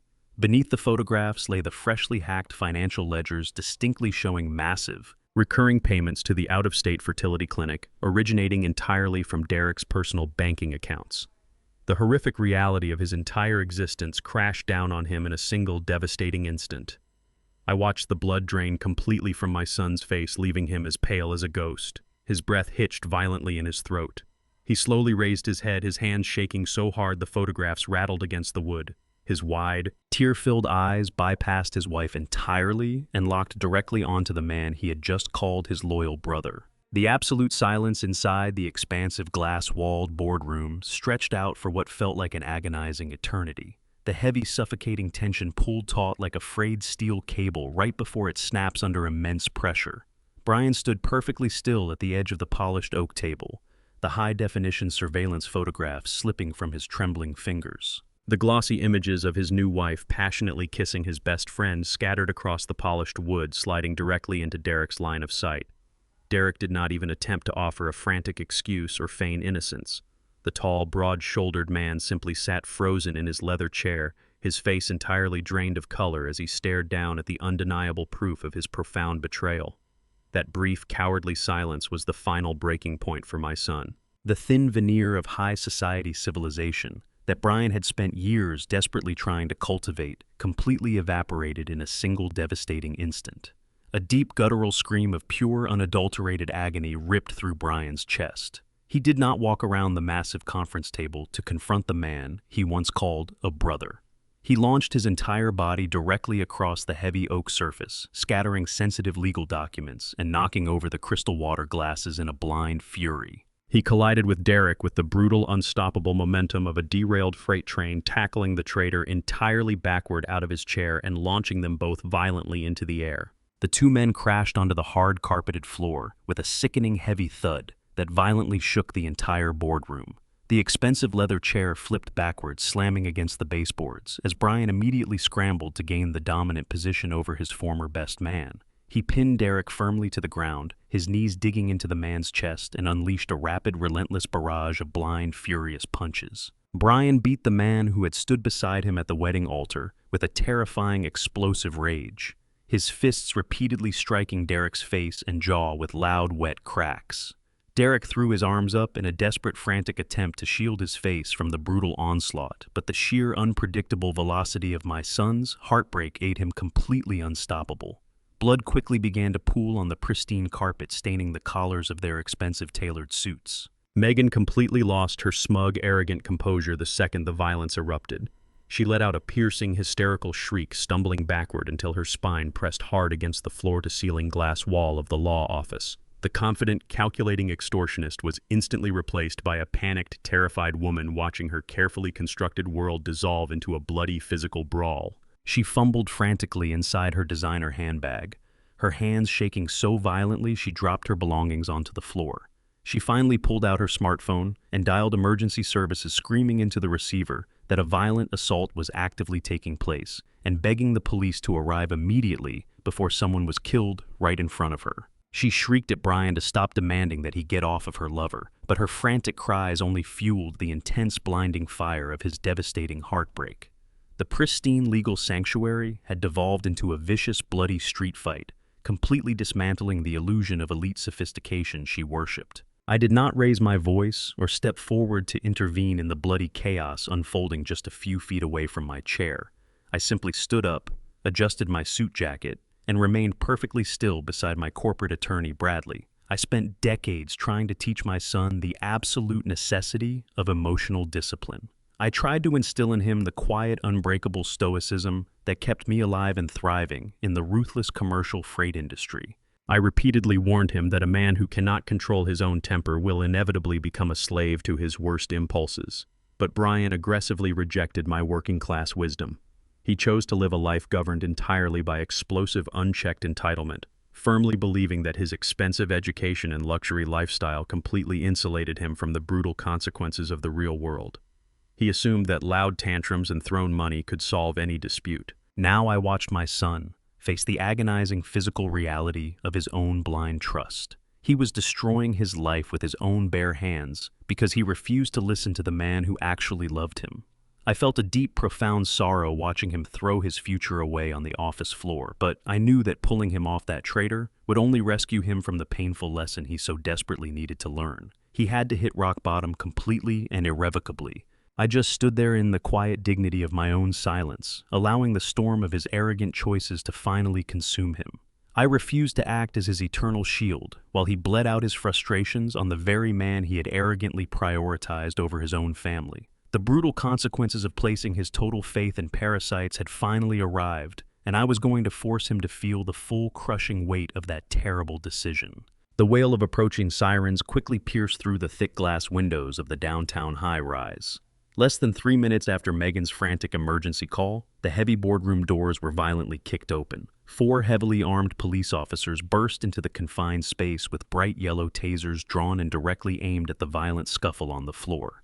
They shouted loud, aggressive commands, ordering everyone in the room to freeze and get down. When Brian failed to register their commands through his blinding haze of red fury, 2 large officers immediately tackled him from behind. They aggressively grabbed my son by the shoulders and forcefully ripped him away from the bleeding, groaning man on the carpet. They spun Brian around and slammed him face first against the polished glass wall with a heavy, jarring thud. The sharp metallic clicks of heavy steel handcuffs ratcheting tightly around his wrists echoed through the room, finalizing his complete and utter downfall. Brian did not resist the arrest. He just pressed his bleeding forehead against the cold glass, gasping for air, completely drained of all his fight and thoroughly defeated by his own disastrous choices. Megan slowly peeled herself away from the corner of the room, her confidence returning the moment the authorities neutralized my son. She adjusted her expensive trench coat and sneered directly at me as the police marched Brian toward the exit in absolute disgrace. She haughtily gloated that my arrogant son was now going straight to a concrete prison cell for aggravated assault, leaving me completely alone. She boldly declared that she would now sue my entire corporate estate for massive emotional distress and secure millions in permanent child support, regardless of what any paternity test proved. She smiled like a venomous snake, absolutely certain she had won the ultimate victory. I looked at her with a cold, hollow smile that instantly erased her triumphant grin.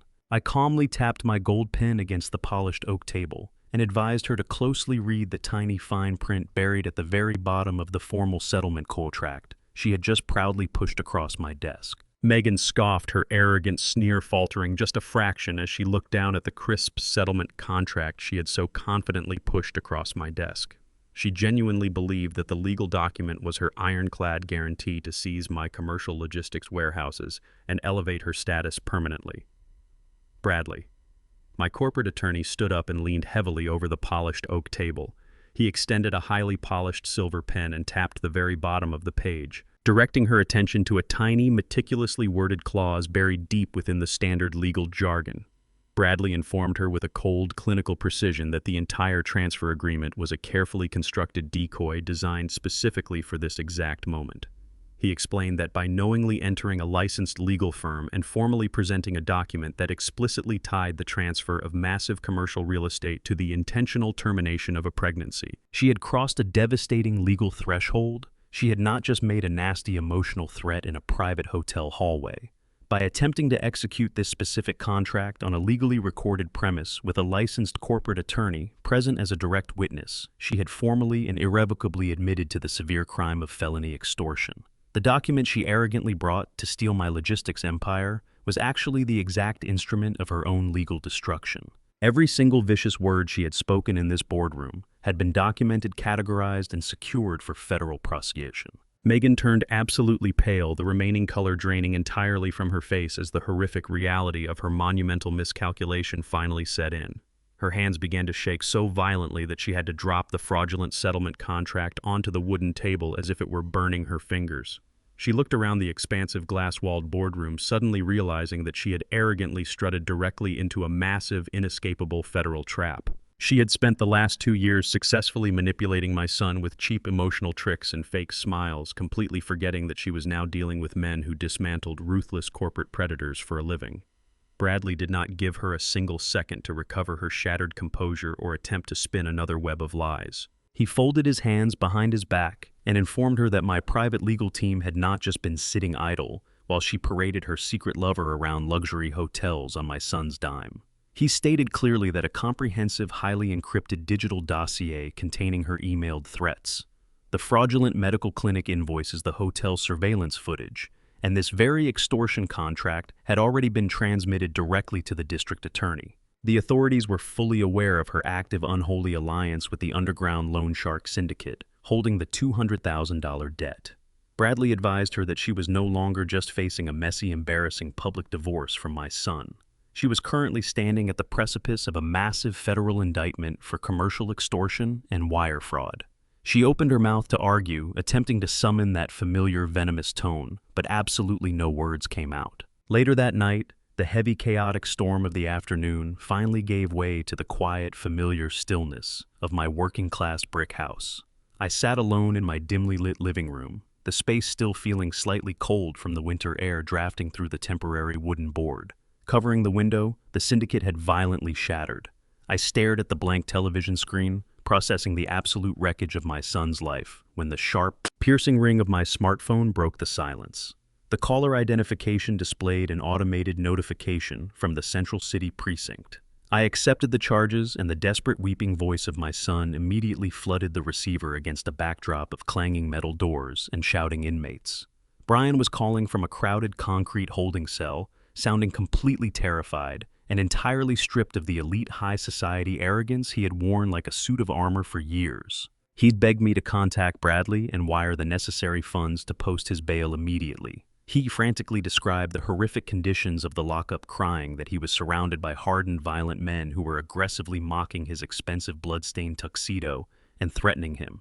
He swore to me that he had learned his lesson, promising that if I just got him out of this terrifying cage tonight, he would never ask me for another favor as long as he lived. He'd pleaded that a man of his refined education and delicate background simply could not survive a single weekend trapped in a freezing, filthy cell without losing his mind entirely. I sat in the darkness of my living room and listened to my son's frantic, echoing tears without offering a single word of paternal comfort.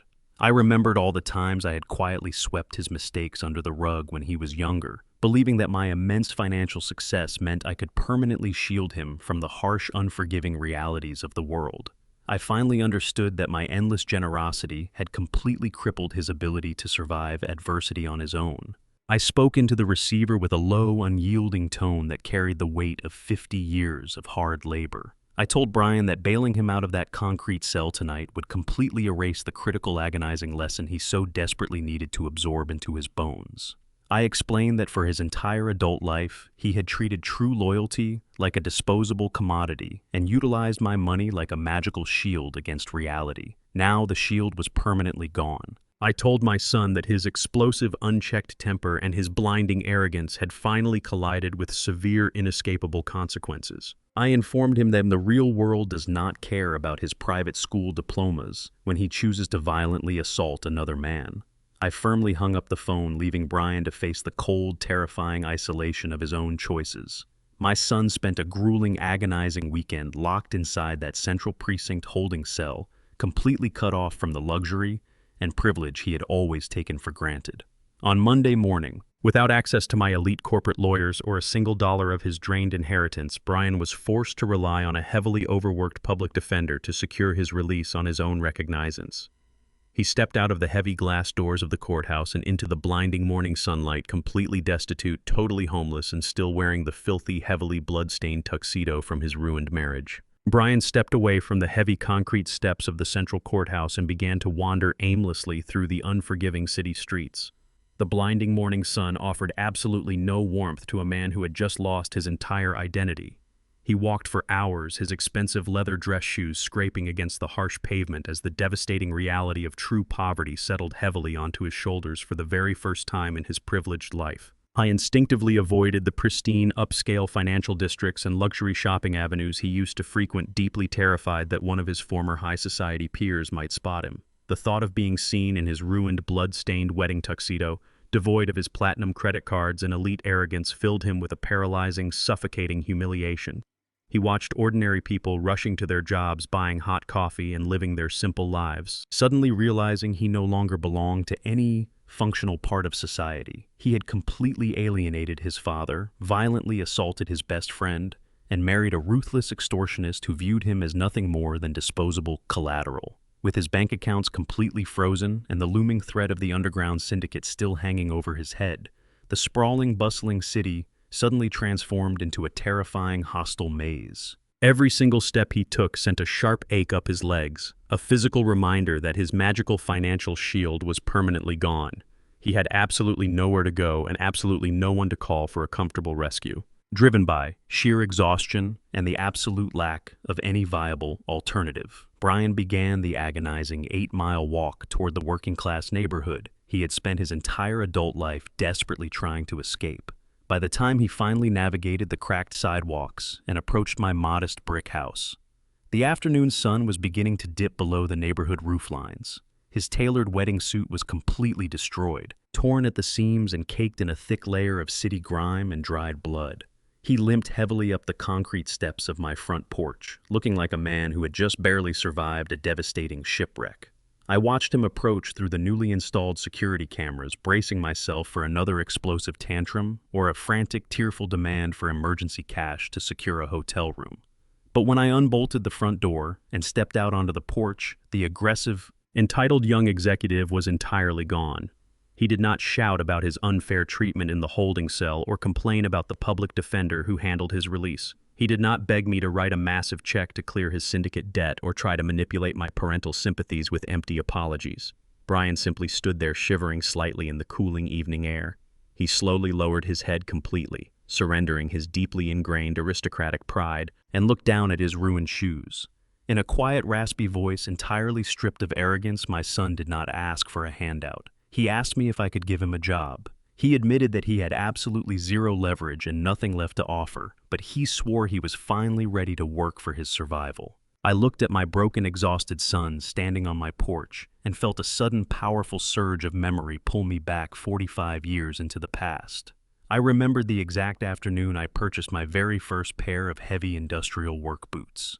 Evelyn and I had meticulously saved our spare change in a glass jar on the kitchen counter for 3 grueling months just to afford them. When I laced up those stiff, heavy boots for the very first time, I did not feel burdened by the prospect of hard labor. I felt an overwhelming, profound sense of deep masculine pride, knowing that those boots were the foundational tools I would use to carve out a secure, honorable future for my family. I had desperately wanted Brian to experience that same foundational pride, but my massive financial success had completely shielded him from the character-building friction of true struggle. I did not offer Brian a comforting hug or invite him inside to rest on the sofa. I turned around, walked down the narrow hallway, and opened the door to the front utility closet. I reached up to the top shelf and pulled down a heavy cardboard box I had quietly purchased months ago, hoping this exact day would eventually arrive. I walked back out onto the porch and firmly pushed the box directly into his trembling chest. Brian opened the lid and stared down at a brand new, rugged pair of heavy steel-toed industrial work boots. I told him that an elite education might buy a fancy title, but the true measure of a man is built entirely from the ground up, starting with the shoes he wears when nobody is watching. As Brian gripped at the heavy box containing his new boots, I reached into my shirt pocket and handed him a crumpled slip of paper. I did not give him the address to my gleaming corporate headquarters downtown, where men in tailored suits pushed digital spreadsheets across polished mahogany tables. I gave him the direct address to my oldest, most physically demanding commercial freight warehouse, located deep in the industrial sector of the city. I informed my son with a cold, unwavering tone that he would report to the shift manager at 4 o'clock tomorrow morning to begin working on the heavy loading docks. I explicitly stated that he would be starting at the absolute bottom, earning the exact same strict minimum wage as every other entry-level laborer on the concrete floor. I made it absolutely clear that there would be zero special treatment, no comfortable desk assignments, and absolutely no executive titles handed out simply because he shared my last name. I would sweat, bleed, and ache alongside men who actually understood the true value of a hard-earned dollar, and he would use his meager paycheck to slowly clear the catastrophic financial mess he had created. Brian did not argue, negotiate, or complain about the grueling physical labor waiting for him. He simply took the boots, nodded his head in silent acceptance of the harsh terms, and turned around to prepare for his brutal new reality. I finally felt a brief, comforting moment of genuine peace, believing the worst of the toxic storm had finally passed.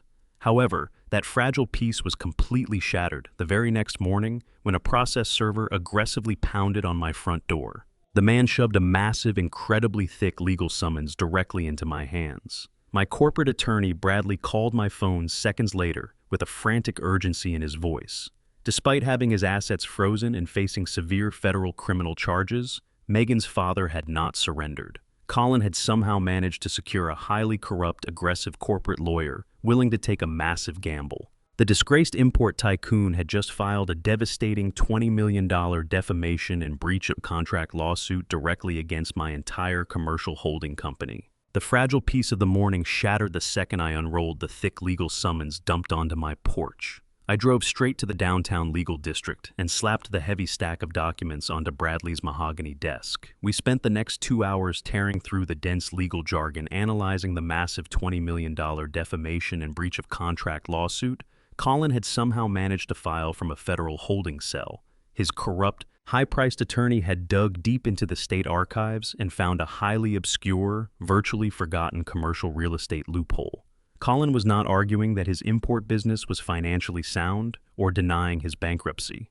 Instead, he was officially claiming that I had maliciously orchestrated the hostile takeover of his company out of a deep-seated personal vendetta against his family. He wove a completely fabricated, highly detailed narrative, accusing me of utilizing my massive commercial logistics empire to intentionally sabotage his supply chains and artificially crush his profit margins long before the wedding ever took place. He was painting himself as the innocent victim of a ruthless corporate predator who wanted to destroy his legacy, simply because I disapproved of my son marrying his daughter. It was a desperate, wildly inflammatory legal maneuver designed entirely to force a massive cash settlement. I knew he was going to prison, but he wanted to drag my pristine corporate reputation through the mud and extort millions from my accounts on his way down. Bradley leaned back in his leather chair and removed his glasses, rubbing the bridge of his nose with a deeply grim expression. He explained the truly catastrophic threat buried within Colin's desperate, sprawling legal strategy. The lawsuit itself was completely baseless and would eventually be thrown out by any competent judge, but winning in a courtroom years from now was never Colin's actual goal. By filing a civil claim of this unprecedented magnitude utilizing that specific commercial real estate loophole, his corrupt attorney had successfully triggered an automatic mandatory judicial review of my entire corporate portfolio. Bradley warned me that within 48 hours the presiding judge would be legally forced to place a massive injunction on my primary business accounts to secure the $20 million in disputed damages during the lengthy, drawn-out litigation process. Colin was actively attempting to legally freeze my liquid working capital. If that judicial injunction went through, it would completely paralyze my entire logistics fleet. My commercial freight trucks would be permanently grounded across 3 major states. I would be entirely unable to purchase the necessary diesel fuel required to keep the critical supply chains moving. Most importantly, the sudden freeze would instantly halt the weekly payroll for the hundreds of hardworking men and women currently operating my busy warehouses. Colin did not care about the massive collateral damage. He was intentionally holding the livelihoods of my massive blue-collar workforce hostage, calculating that I would quickly write a massive settlement check to protect my innocent employees from sudden, devastating financial ruin. Han firmly believed he could use my deep sense of corporate responsibility against me. I stood up and walked over to the massive floor-to-ceiling windows of the law office, looking down at the bustling city streets far below. I remembered the exact way I built my logistics empire from a single rusted delivery truck over 4 decades ago. I did not inherit a massive fortune or attend exclusive networking events to secure my early freight contracts. As a young African-American entrepreneur fighting for a place in a deeply segregated commercial industry, the elite banks and wealthy investors completely ignored me. I built my entire foundation by going directly to the forgotten, hard-working, blue-collar laborers of this city. I partnered with the independent mechanics, the overlooked union drivers, and the small family-owned supply vendors who were routinely scammed by arrogant billionaires like Colin. I built my massive fortune by simply looking those men and women in the eye, shaking their hands, and actually honoring every single contract I ever signed. My profound loyalty to the working class was the absolute bedrock of my wealth. I turned away from the window and looked directly at my attorney. I told Bradley that I completely refused to fight Colin's extortion attempt by playing defensive games in a sterile corporate boardroom. I would not allow a desperate, fraudulent criminal to weaponize the legal system against the very people who helped me build my life. If Colin wanted to drag my name through the mud and threaten the survival of my workforce, I was not going to negotiate a quiet financial settlement. I was going to take this battle directly back to the streets and unleash the exact same working-class fury he had spent his entire life exploiting. I walked back to the oak table and firmly planted both my hands on the polished wood, giving my attorney a set of highly aggressive, unconventional instructions. I ordered Bradley to immediately bypass the standard defensive litigation tactics entirely. Instead, I directed his massive team of paralegals to relentlessly dig through the public municipal records, small claims court filings, and forgotten bankruptcy dockets. I wanted them to pull the names, phone numbers, and direct contact information for every single unpaid independent contractor, local supplier, and commercial driver that Colin had systematically scammed over the past 10 years of running his fraudulent import business. I knew from my initial background check that Colin built his entire luxury lifestyle by routinely refusing to pay the small, vulnerable vendors who lacked the legal resources to fight him in court. I told Bradley to gather the contact information for every plumber who fixed his warehouses, every driver who hauled his imported goods, and every cleaning service he stiffed to fund his daughter's lavish lifestyle. We were going to track down every single victim he left behind. I instructed my legal team to actively reach out to every single one of those ruined vendors and offer them an unprecedented deal. I completely funded a monstrous, overwhelming class action lawsuit against Colin's entire estate on behalf of the hundreds of scammed working-class laborers. I paid the retainers, covered all the filing fees, and provided the elite legal firepower they needed to finally demand their stolen wages. The sheer volume of furious, unified plaintiffs flooding the federal courthouse the very next morning was absolutely staggering. The massive tidal wave of legitimate, heavily documented wage theft claims legally superseded Colin's baseless defamation suit. The overwhelming barrage of class action filings triggered an immediate, impenetrable federal freeze on all of Colin and Megan's remaining hidden offshore accounts. Every single dollar they had secreted away was permanently locked by the government to compensate the workers. As dark storm clouds began to gather over the city and heavy rain started to fall, I knew the absolute collapse of their final, desperate scheme was complete, leaving them with absolutely nowhere left to hide. The massive class action lawsuit I unleashed acted like a devastating corporate tidal wave, entirely wiping out the very last remnants of the Collins family wealth. Within 48 hours, the federal courts had systematically frozen every single offshore account, dummy corporation, and hidden safety deposit box tied to their name. The scammed working-class laborers finally had their ironclad legal claims prioritized above all else, leaving Colin and his daughter completely bankrupt. The immediate financial obliteration had a secondary, highly predictable consequence. The moment the federal holds became public knowledge, Derek quickly realized that the deep well of stolen funds he was actively tapping into had run completely dry. The treacherous best man who had confidently paid for the luxury hotel penthouse using my son's drained trust fund suddenly found himself staring down a massive hotel bill with absolutely zero incoming cash flow to cover his elite lifestyle.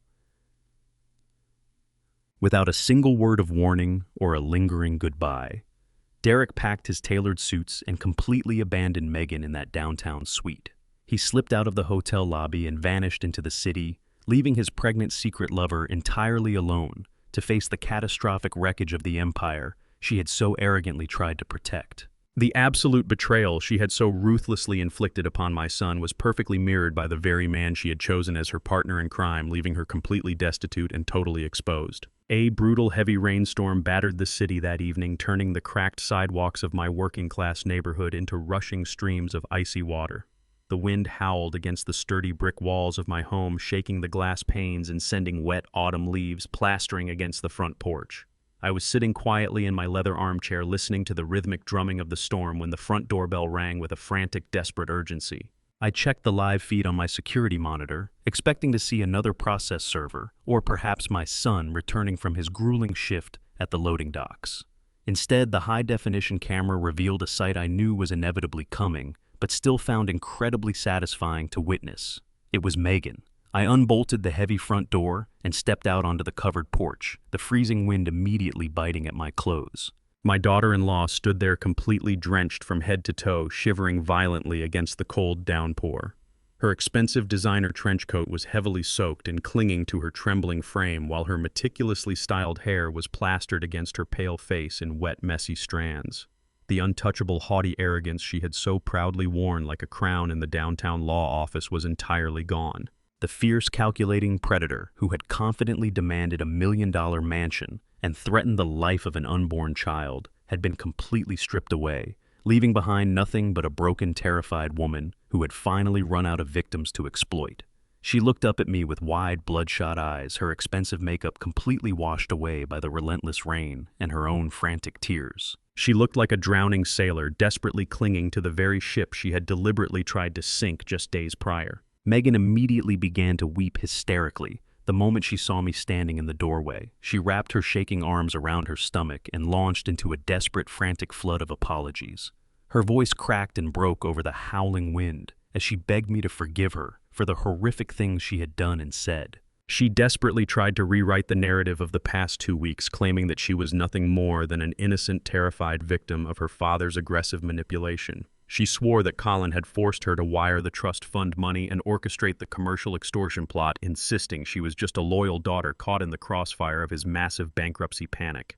She frantically clasped her hands together and swore that she still deeply loved Brian. She cried that Derek was just a terrible temporary mistake, born out of intense emotional stress, and that she truly wanted to come back and make her marriage to my son work. She begged me to let her come inside out of the freezing rain, pleading for basic shelter and a fraction of the financial mercy she had previously mocked me for possessing. She promised that if I just paid her massive hotel bill and gave her a second chance, she would be the perfect, respectful daughter-in-law I had always wanted.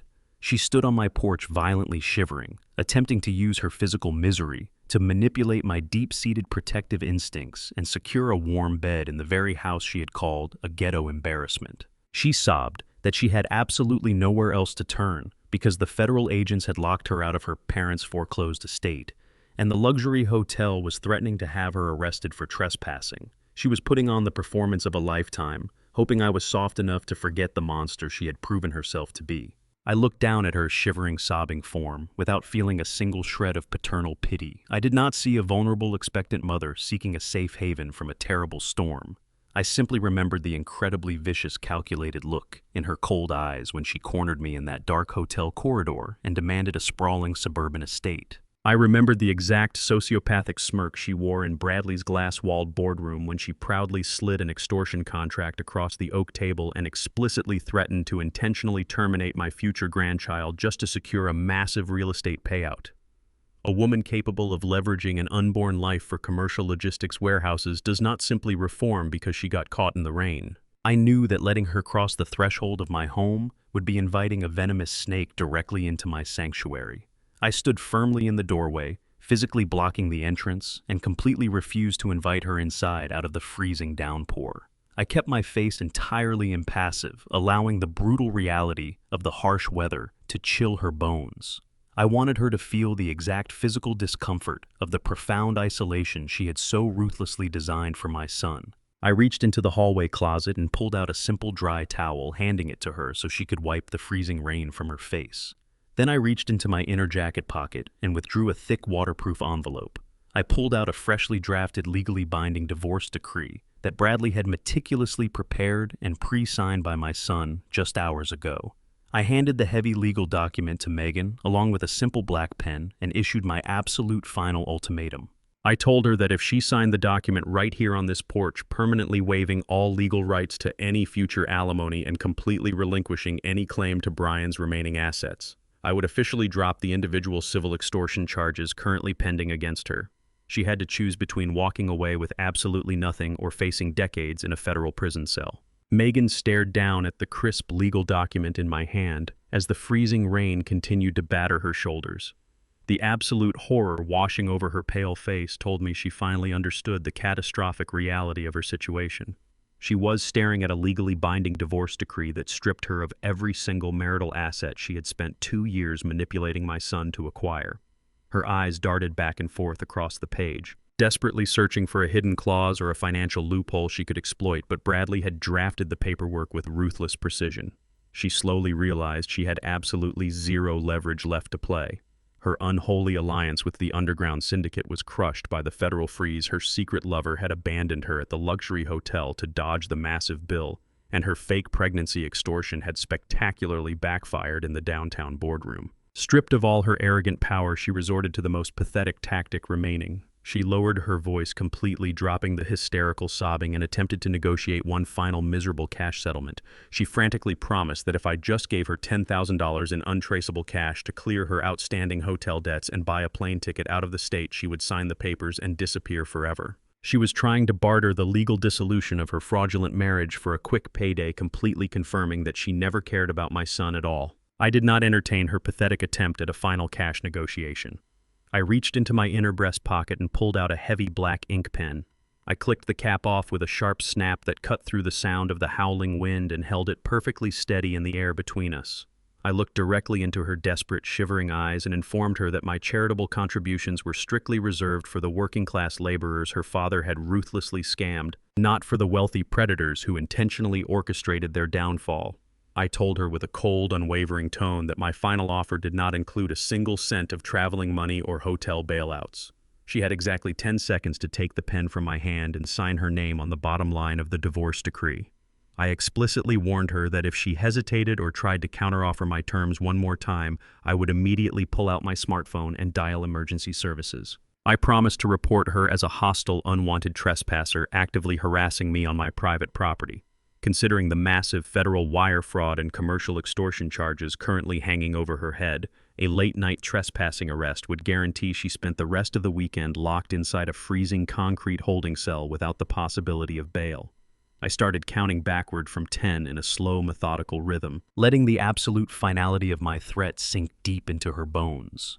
I watched the frantic gears turning in her head as she rapidly weighed her options, realizing that calling my bluff would result in her immediate incarceration. She knew my high-definition porch cameras were recording every single second of this interaction, providing the police with undeniable proof of her presence. Trembling with a sudden explosive surge of pure venomous rage, Megan violently snatched the heavy pen directly from my steady hand. The pathetic, vulnerable facade she had maintained since ringing my doorbell entirely evaporated, replaced by the raw, vicious hatred of a predator who had been outsmarted and permanently cornered.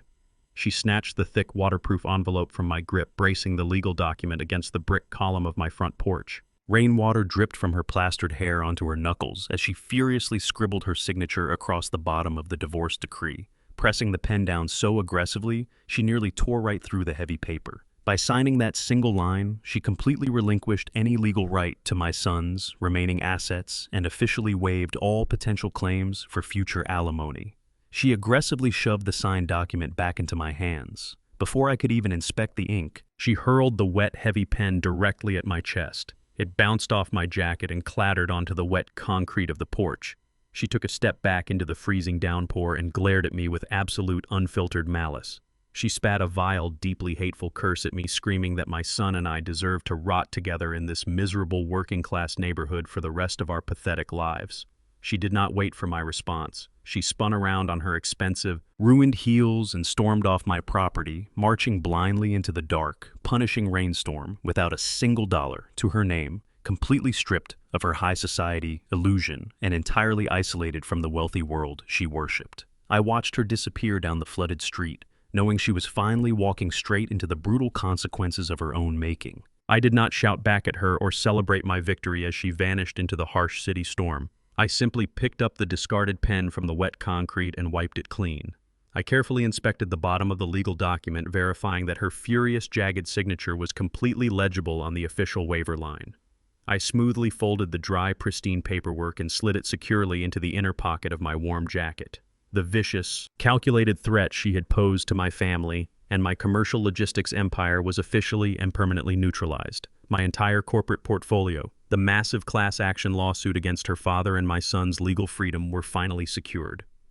I let out a slow, heavy breath, feeling the profound, exhausting weight of the past 2 weeks begin to lift from my weary shoulders. The freezing wind whipped across the porch, biting through the fabric of my clothes, but the internal satisfaction of successfully protecting my legacy kept the cold at bay.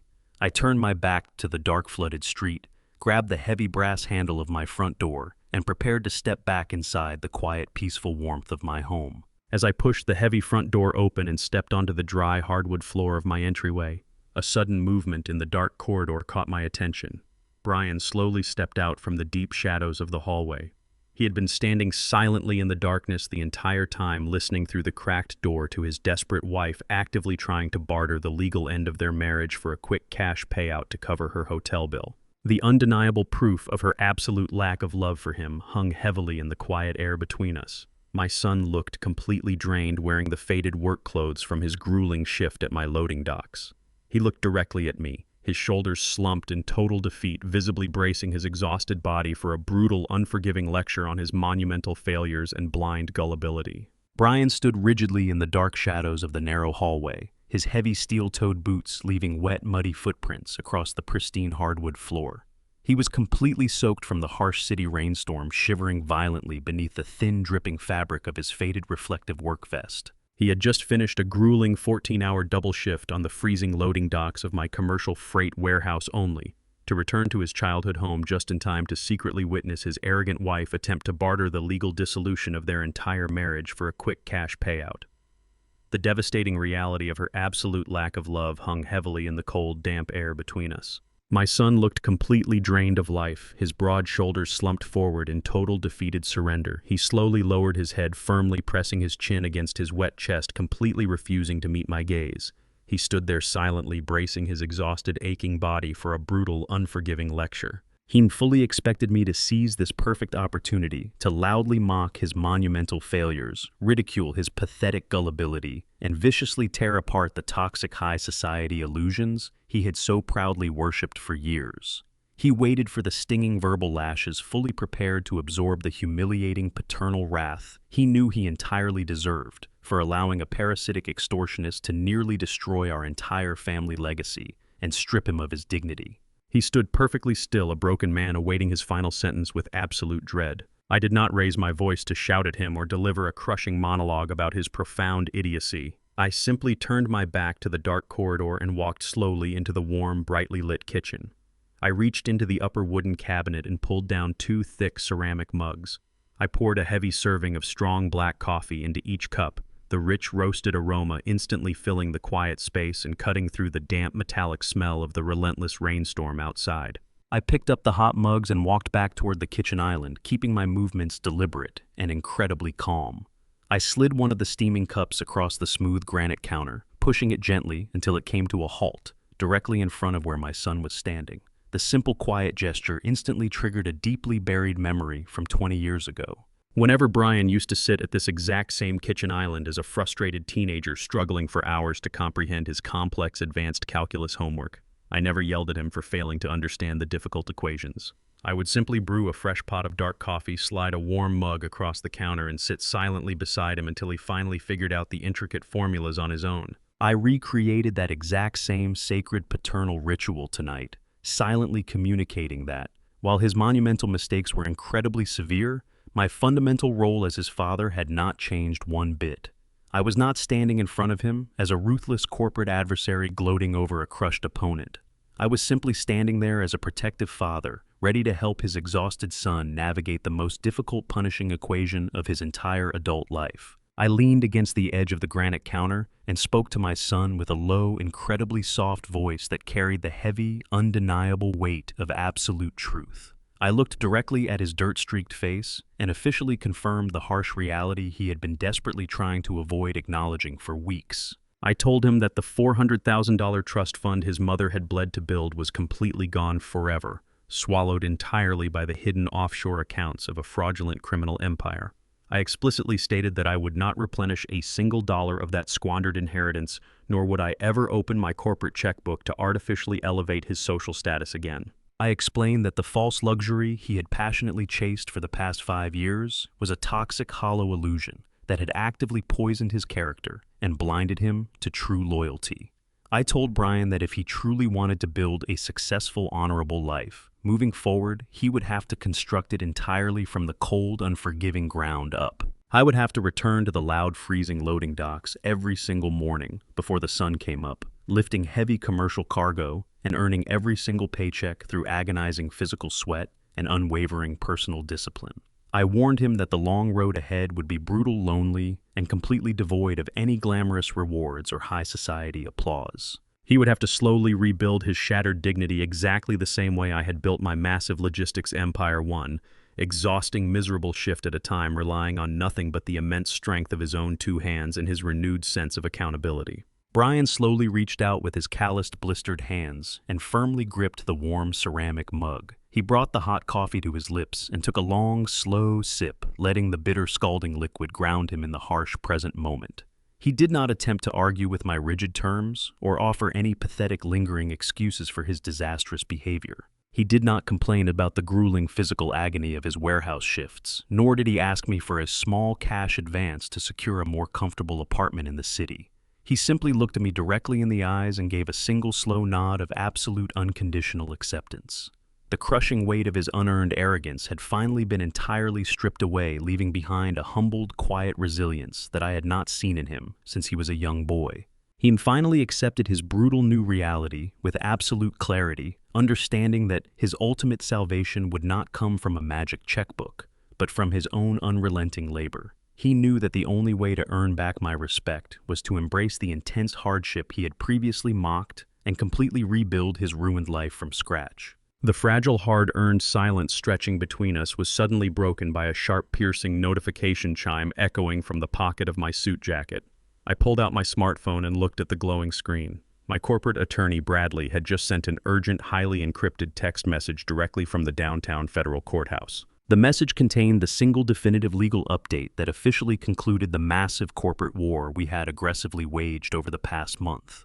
The presiding federal judge had officially approved the overwhelming class action lawsuit and ordered the immediate total seizure of all of Colin's remaining commercial properties and hidden financial assets to perfectly compensate the scammed working-class laborers. The fraudulent, glittering empire of lies that Megan and her father had violently attempted to protect was now completely and irrevocably dismantled, leaving them with absolutely nothing left to salvage. Their corrupt dynasty had finally crumbled entirely to dust.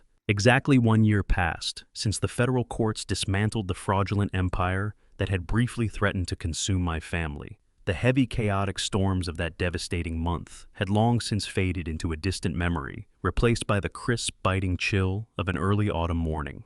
I sat in my worn leather chair on the front porch of my brick house, a steaming mug of black coffee resting on the small wooden table beside me. The neighborhood was enveloped in a profound, deeply comforting silence, broken only by the occasional distant rumble of a delivery truck or the soft rustle of dry leaves blowing across the cracked concrete sidewalks.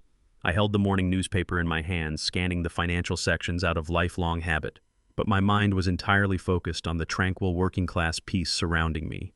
There were no frantic phone calls from high-priced corporate lawyers, no desperate extortion threats arriving in my email inbox, and absolutely no luxury SUVs idling aggressively across the street to intimidate me. The ruthless, sterile world of high society deception had been permanently evicted from my doorstep. I breathed in the sharp morning air, feeling a deep, resonating sense of satisfaction.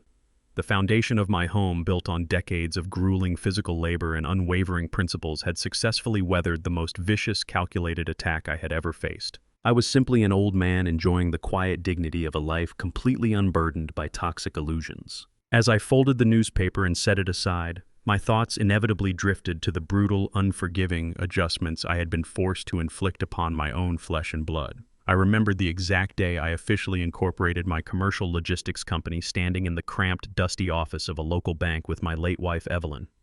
We had sworn to each other that we would generate enough wealth to completely shield our future children from the agonizing, bone-deep fatigue of poverty that we had both endured. We wanted to buy our son a perfectly smooth, unobstructed path to success. I finally realized the devastating flaw in our parental logic. By removing every single obstacle from Brian's life, I had inadvertently robbed him of the opportunity to develop a sturdy, resilient spine. Stripping away his massive trust fund and forcing him into grueling manual labor was the hardest decision I have ever had to make as a father. The severe, uncompromising discipline completely shattered his naive innocence and absolutely broke his heart, leaving him isolated in a harsh reality he was entirely unprepared to navigate. But watching him suffer the agonizing consequences of his own arrogance was a necessary life-saving surgery. If I had written a check to bail him out of that extortion racket, he would have remained a permanent pathetic hostage to predators like Megan and her father for the rest of his miserable life. The harsh, freezing conditions of the loading docks acted as a brutal crucible, burning away the toxic entitlement he had worshipped and forcing him to discover his own intrinsic value. It was a terribly painful cure, but it ultimately rescued my son from a path of permanent, irreversible moral ruin. The quiet hum of the neighborhood was interrupted by the grinding, sputtering engine of a beat-up second-hand sedan turning slowly onto my narrow street. The rusted vehicle pulled directly into my driveway, the squealing brakes echoing sharply in the crisp morning air.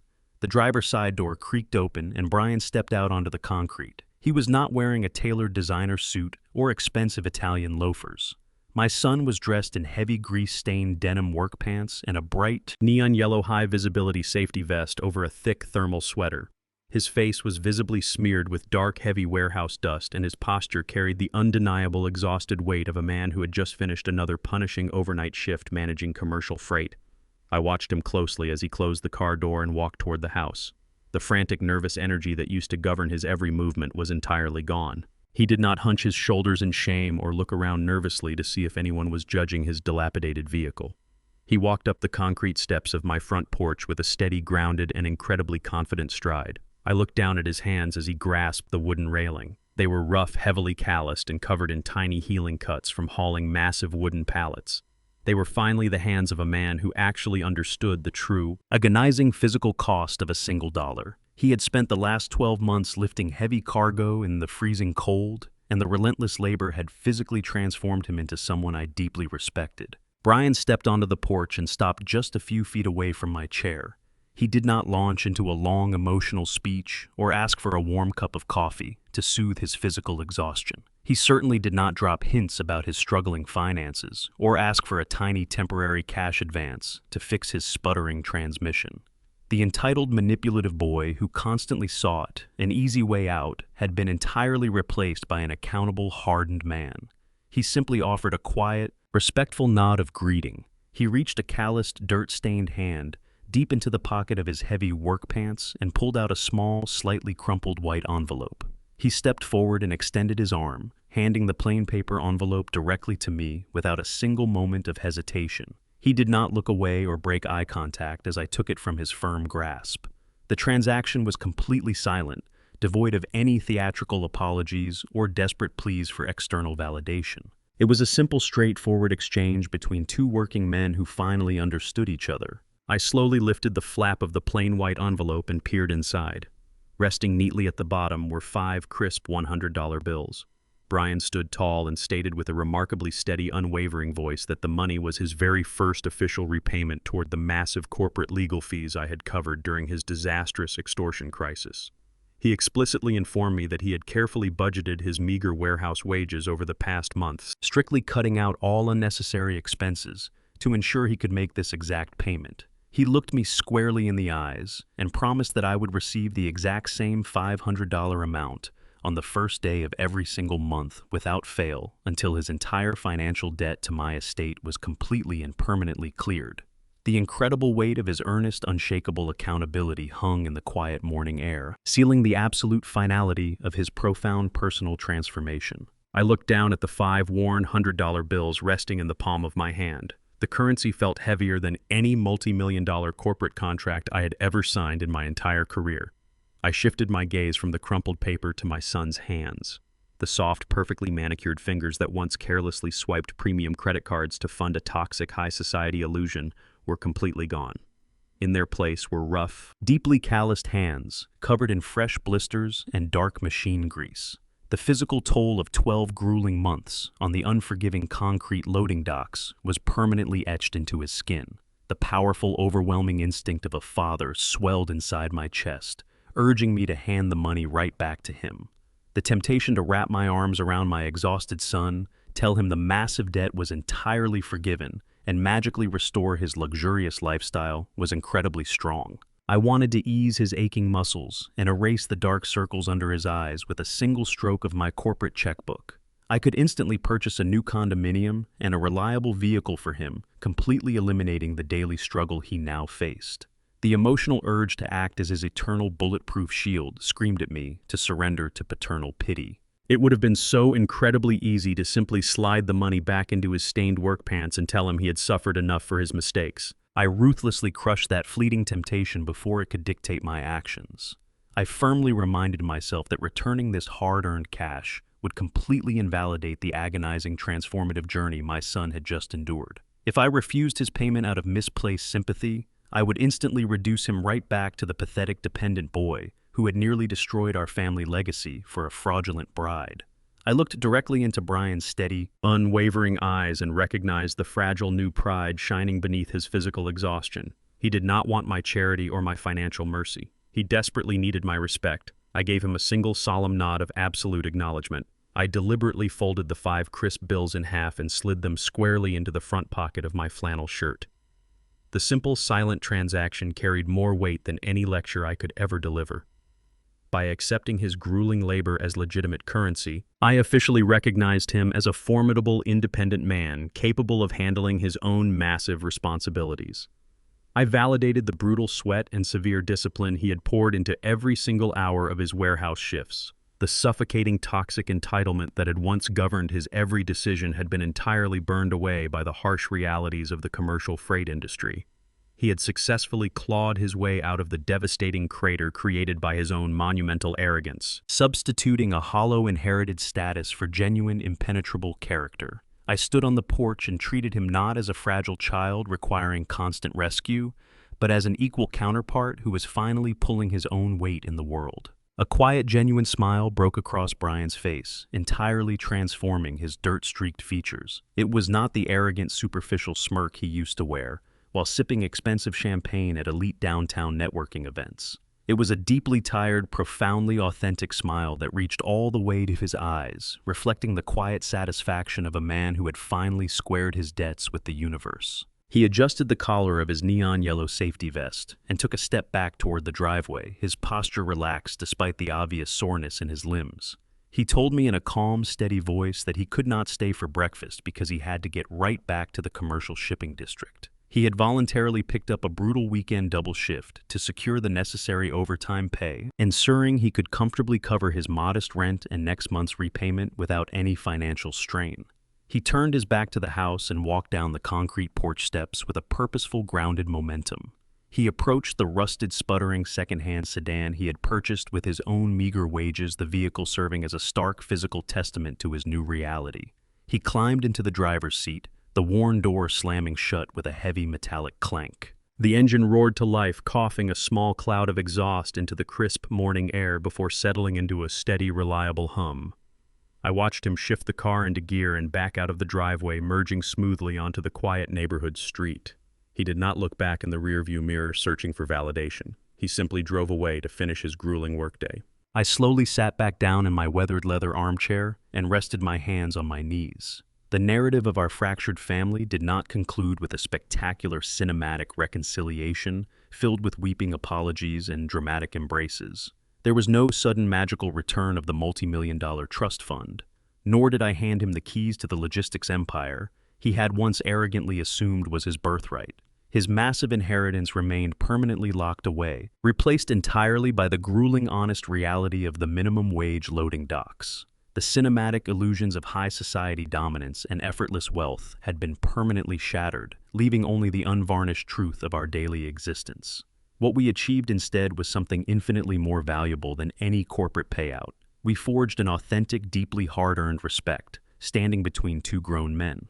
He finally understood the immense crushing weight of the empire I had built, and I finally trusted the unbreakable strength of the foundation he was currently building for himself. The devastating war that had nearly consumed us both was completely replaced by a quiet, enduring equilibrium. I picked up my ceramic mug and took a slow, deliberate sip of the strong black coffee. The bitter warmth grounded me entirely in the peaceful autumn morning. I looked directly forward at the empty driveway, letting a final, resonating truth settle deep into my sinews. I realized with absolute certainty that bailing a child out of their self-inflicted destruction teaches them absolutely nothing about survival. Catching them before they fall only guarantees that their eventual collision with reality will be completely fatal. Allowing them to violently hit rock bottom, however, strips away their delusions and teaches them everything they need to know about the resilience of the human spirit. The painful ordeal had been a necessary crucible burning away the weakness and forging undeniable strength. Kindness is a gift freely given without expectation, but discipline is a true inheritance.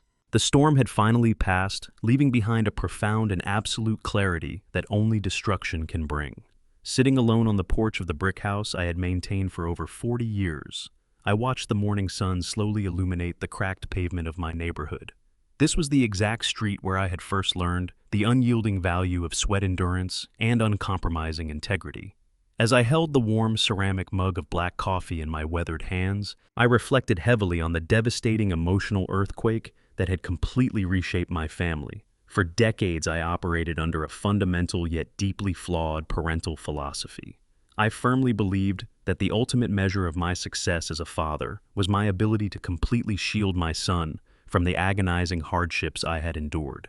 I thought that by wrapping Jamari in a fortress of financial security, elite education, and absolute comfort, I was guaranteeing his happiness. I failed to understand that a shield, when applied too tightly, inevitably becomes a suffocating cage. I had successfully protected his body from physical labor, but I had inadvertently starved his soul of the necessary friction required to build genuine character. Building a commercial heavy machinery empire as an African-American man in an industry heavily guarded by systemic prejudice was a brutal daily war. My late wife, Yvonne, and I fought tooth and nail for every single inch of ground we gained. We swallowed insults, bypassed deliberate sabotage, and worked agonizing double shifts until our muscles screamed in protest. That immense pain forged an unbreakable armor around us. We learned to spot predators from a mile away, and we understood that the only currency that truly mattered in this world was the unshakable weight of a person's word. I desperately wanted Jamari to bypass that pain entirely. I handed him the summit without ever forcing him to climb the jagged mountain. By purchasing his way into high society, I handed him over to a world of hollow smiles and predatory opportunists. Madison and her corrupt father Gregory were not isolated anomalies. They were the exact manifestations of the toxic environment I had funded for my son.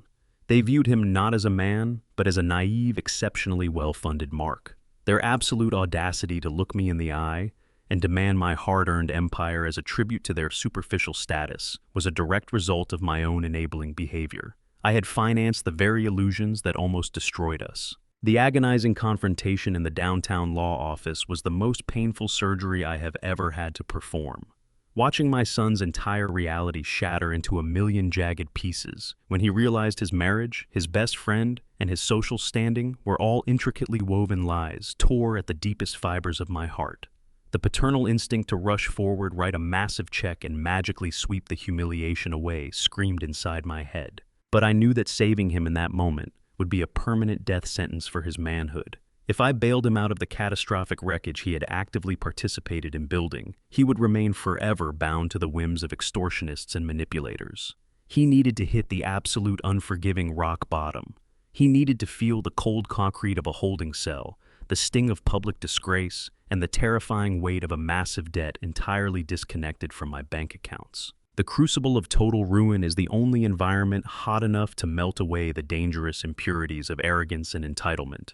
I had to step back into the shadows and allow the brutal consequences of the real world to act as his ultimate teacher. The true turning point did not occur in a sterile courtroom or during a heated boardroom negotiation. The absolute validation of my agonizing choice happened on the freezing, chaotic loading docks of my oldest commercial warehouse. When Jamari finally arrived at my front door, stripped of his tailored suits and his elite vocabulary, he did not demand a comfortable rescue. He asked for the opportunity to work. Watching him lace up those heavy, steel-toed industrial boots was the proudest moment of my life since the day he was born. Over the subsequent months, I quietly observed him transforming on that concrete floor.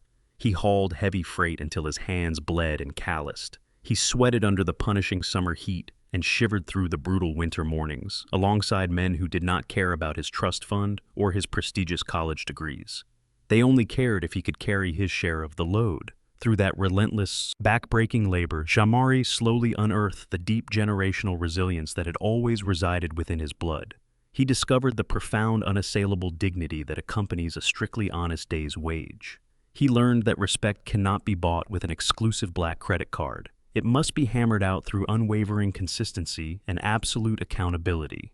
The $500 he eventually handed me on my front porch was the most valuable currency I have ever received. It was not a repayment of financial debt. It was the physical manifestation of his reclaimed soul. He had finally escaped the gilded cage I had foolishly built for him, choosing instead to walk the difficult, honorable path of a self-made man. We had lost the superficial peace of our former lives, but we gained an authentic, impenetrable bond, forged in the fires of brutal truth. I learned that authentic love does not eliminate consequences. It provides the quiet strength necessary to survive them.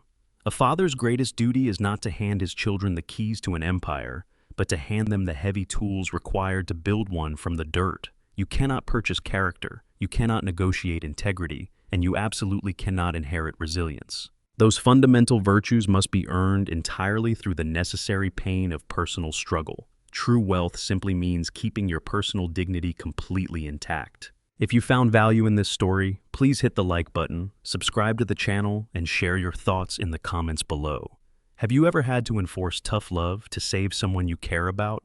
Let me know.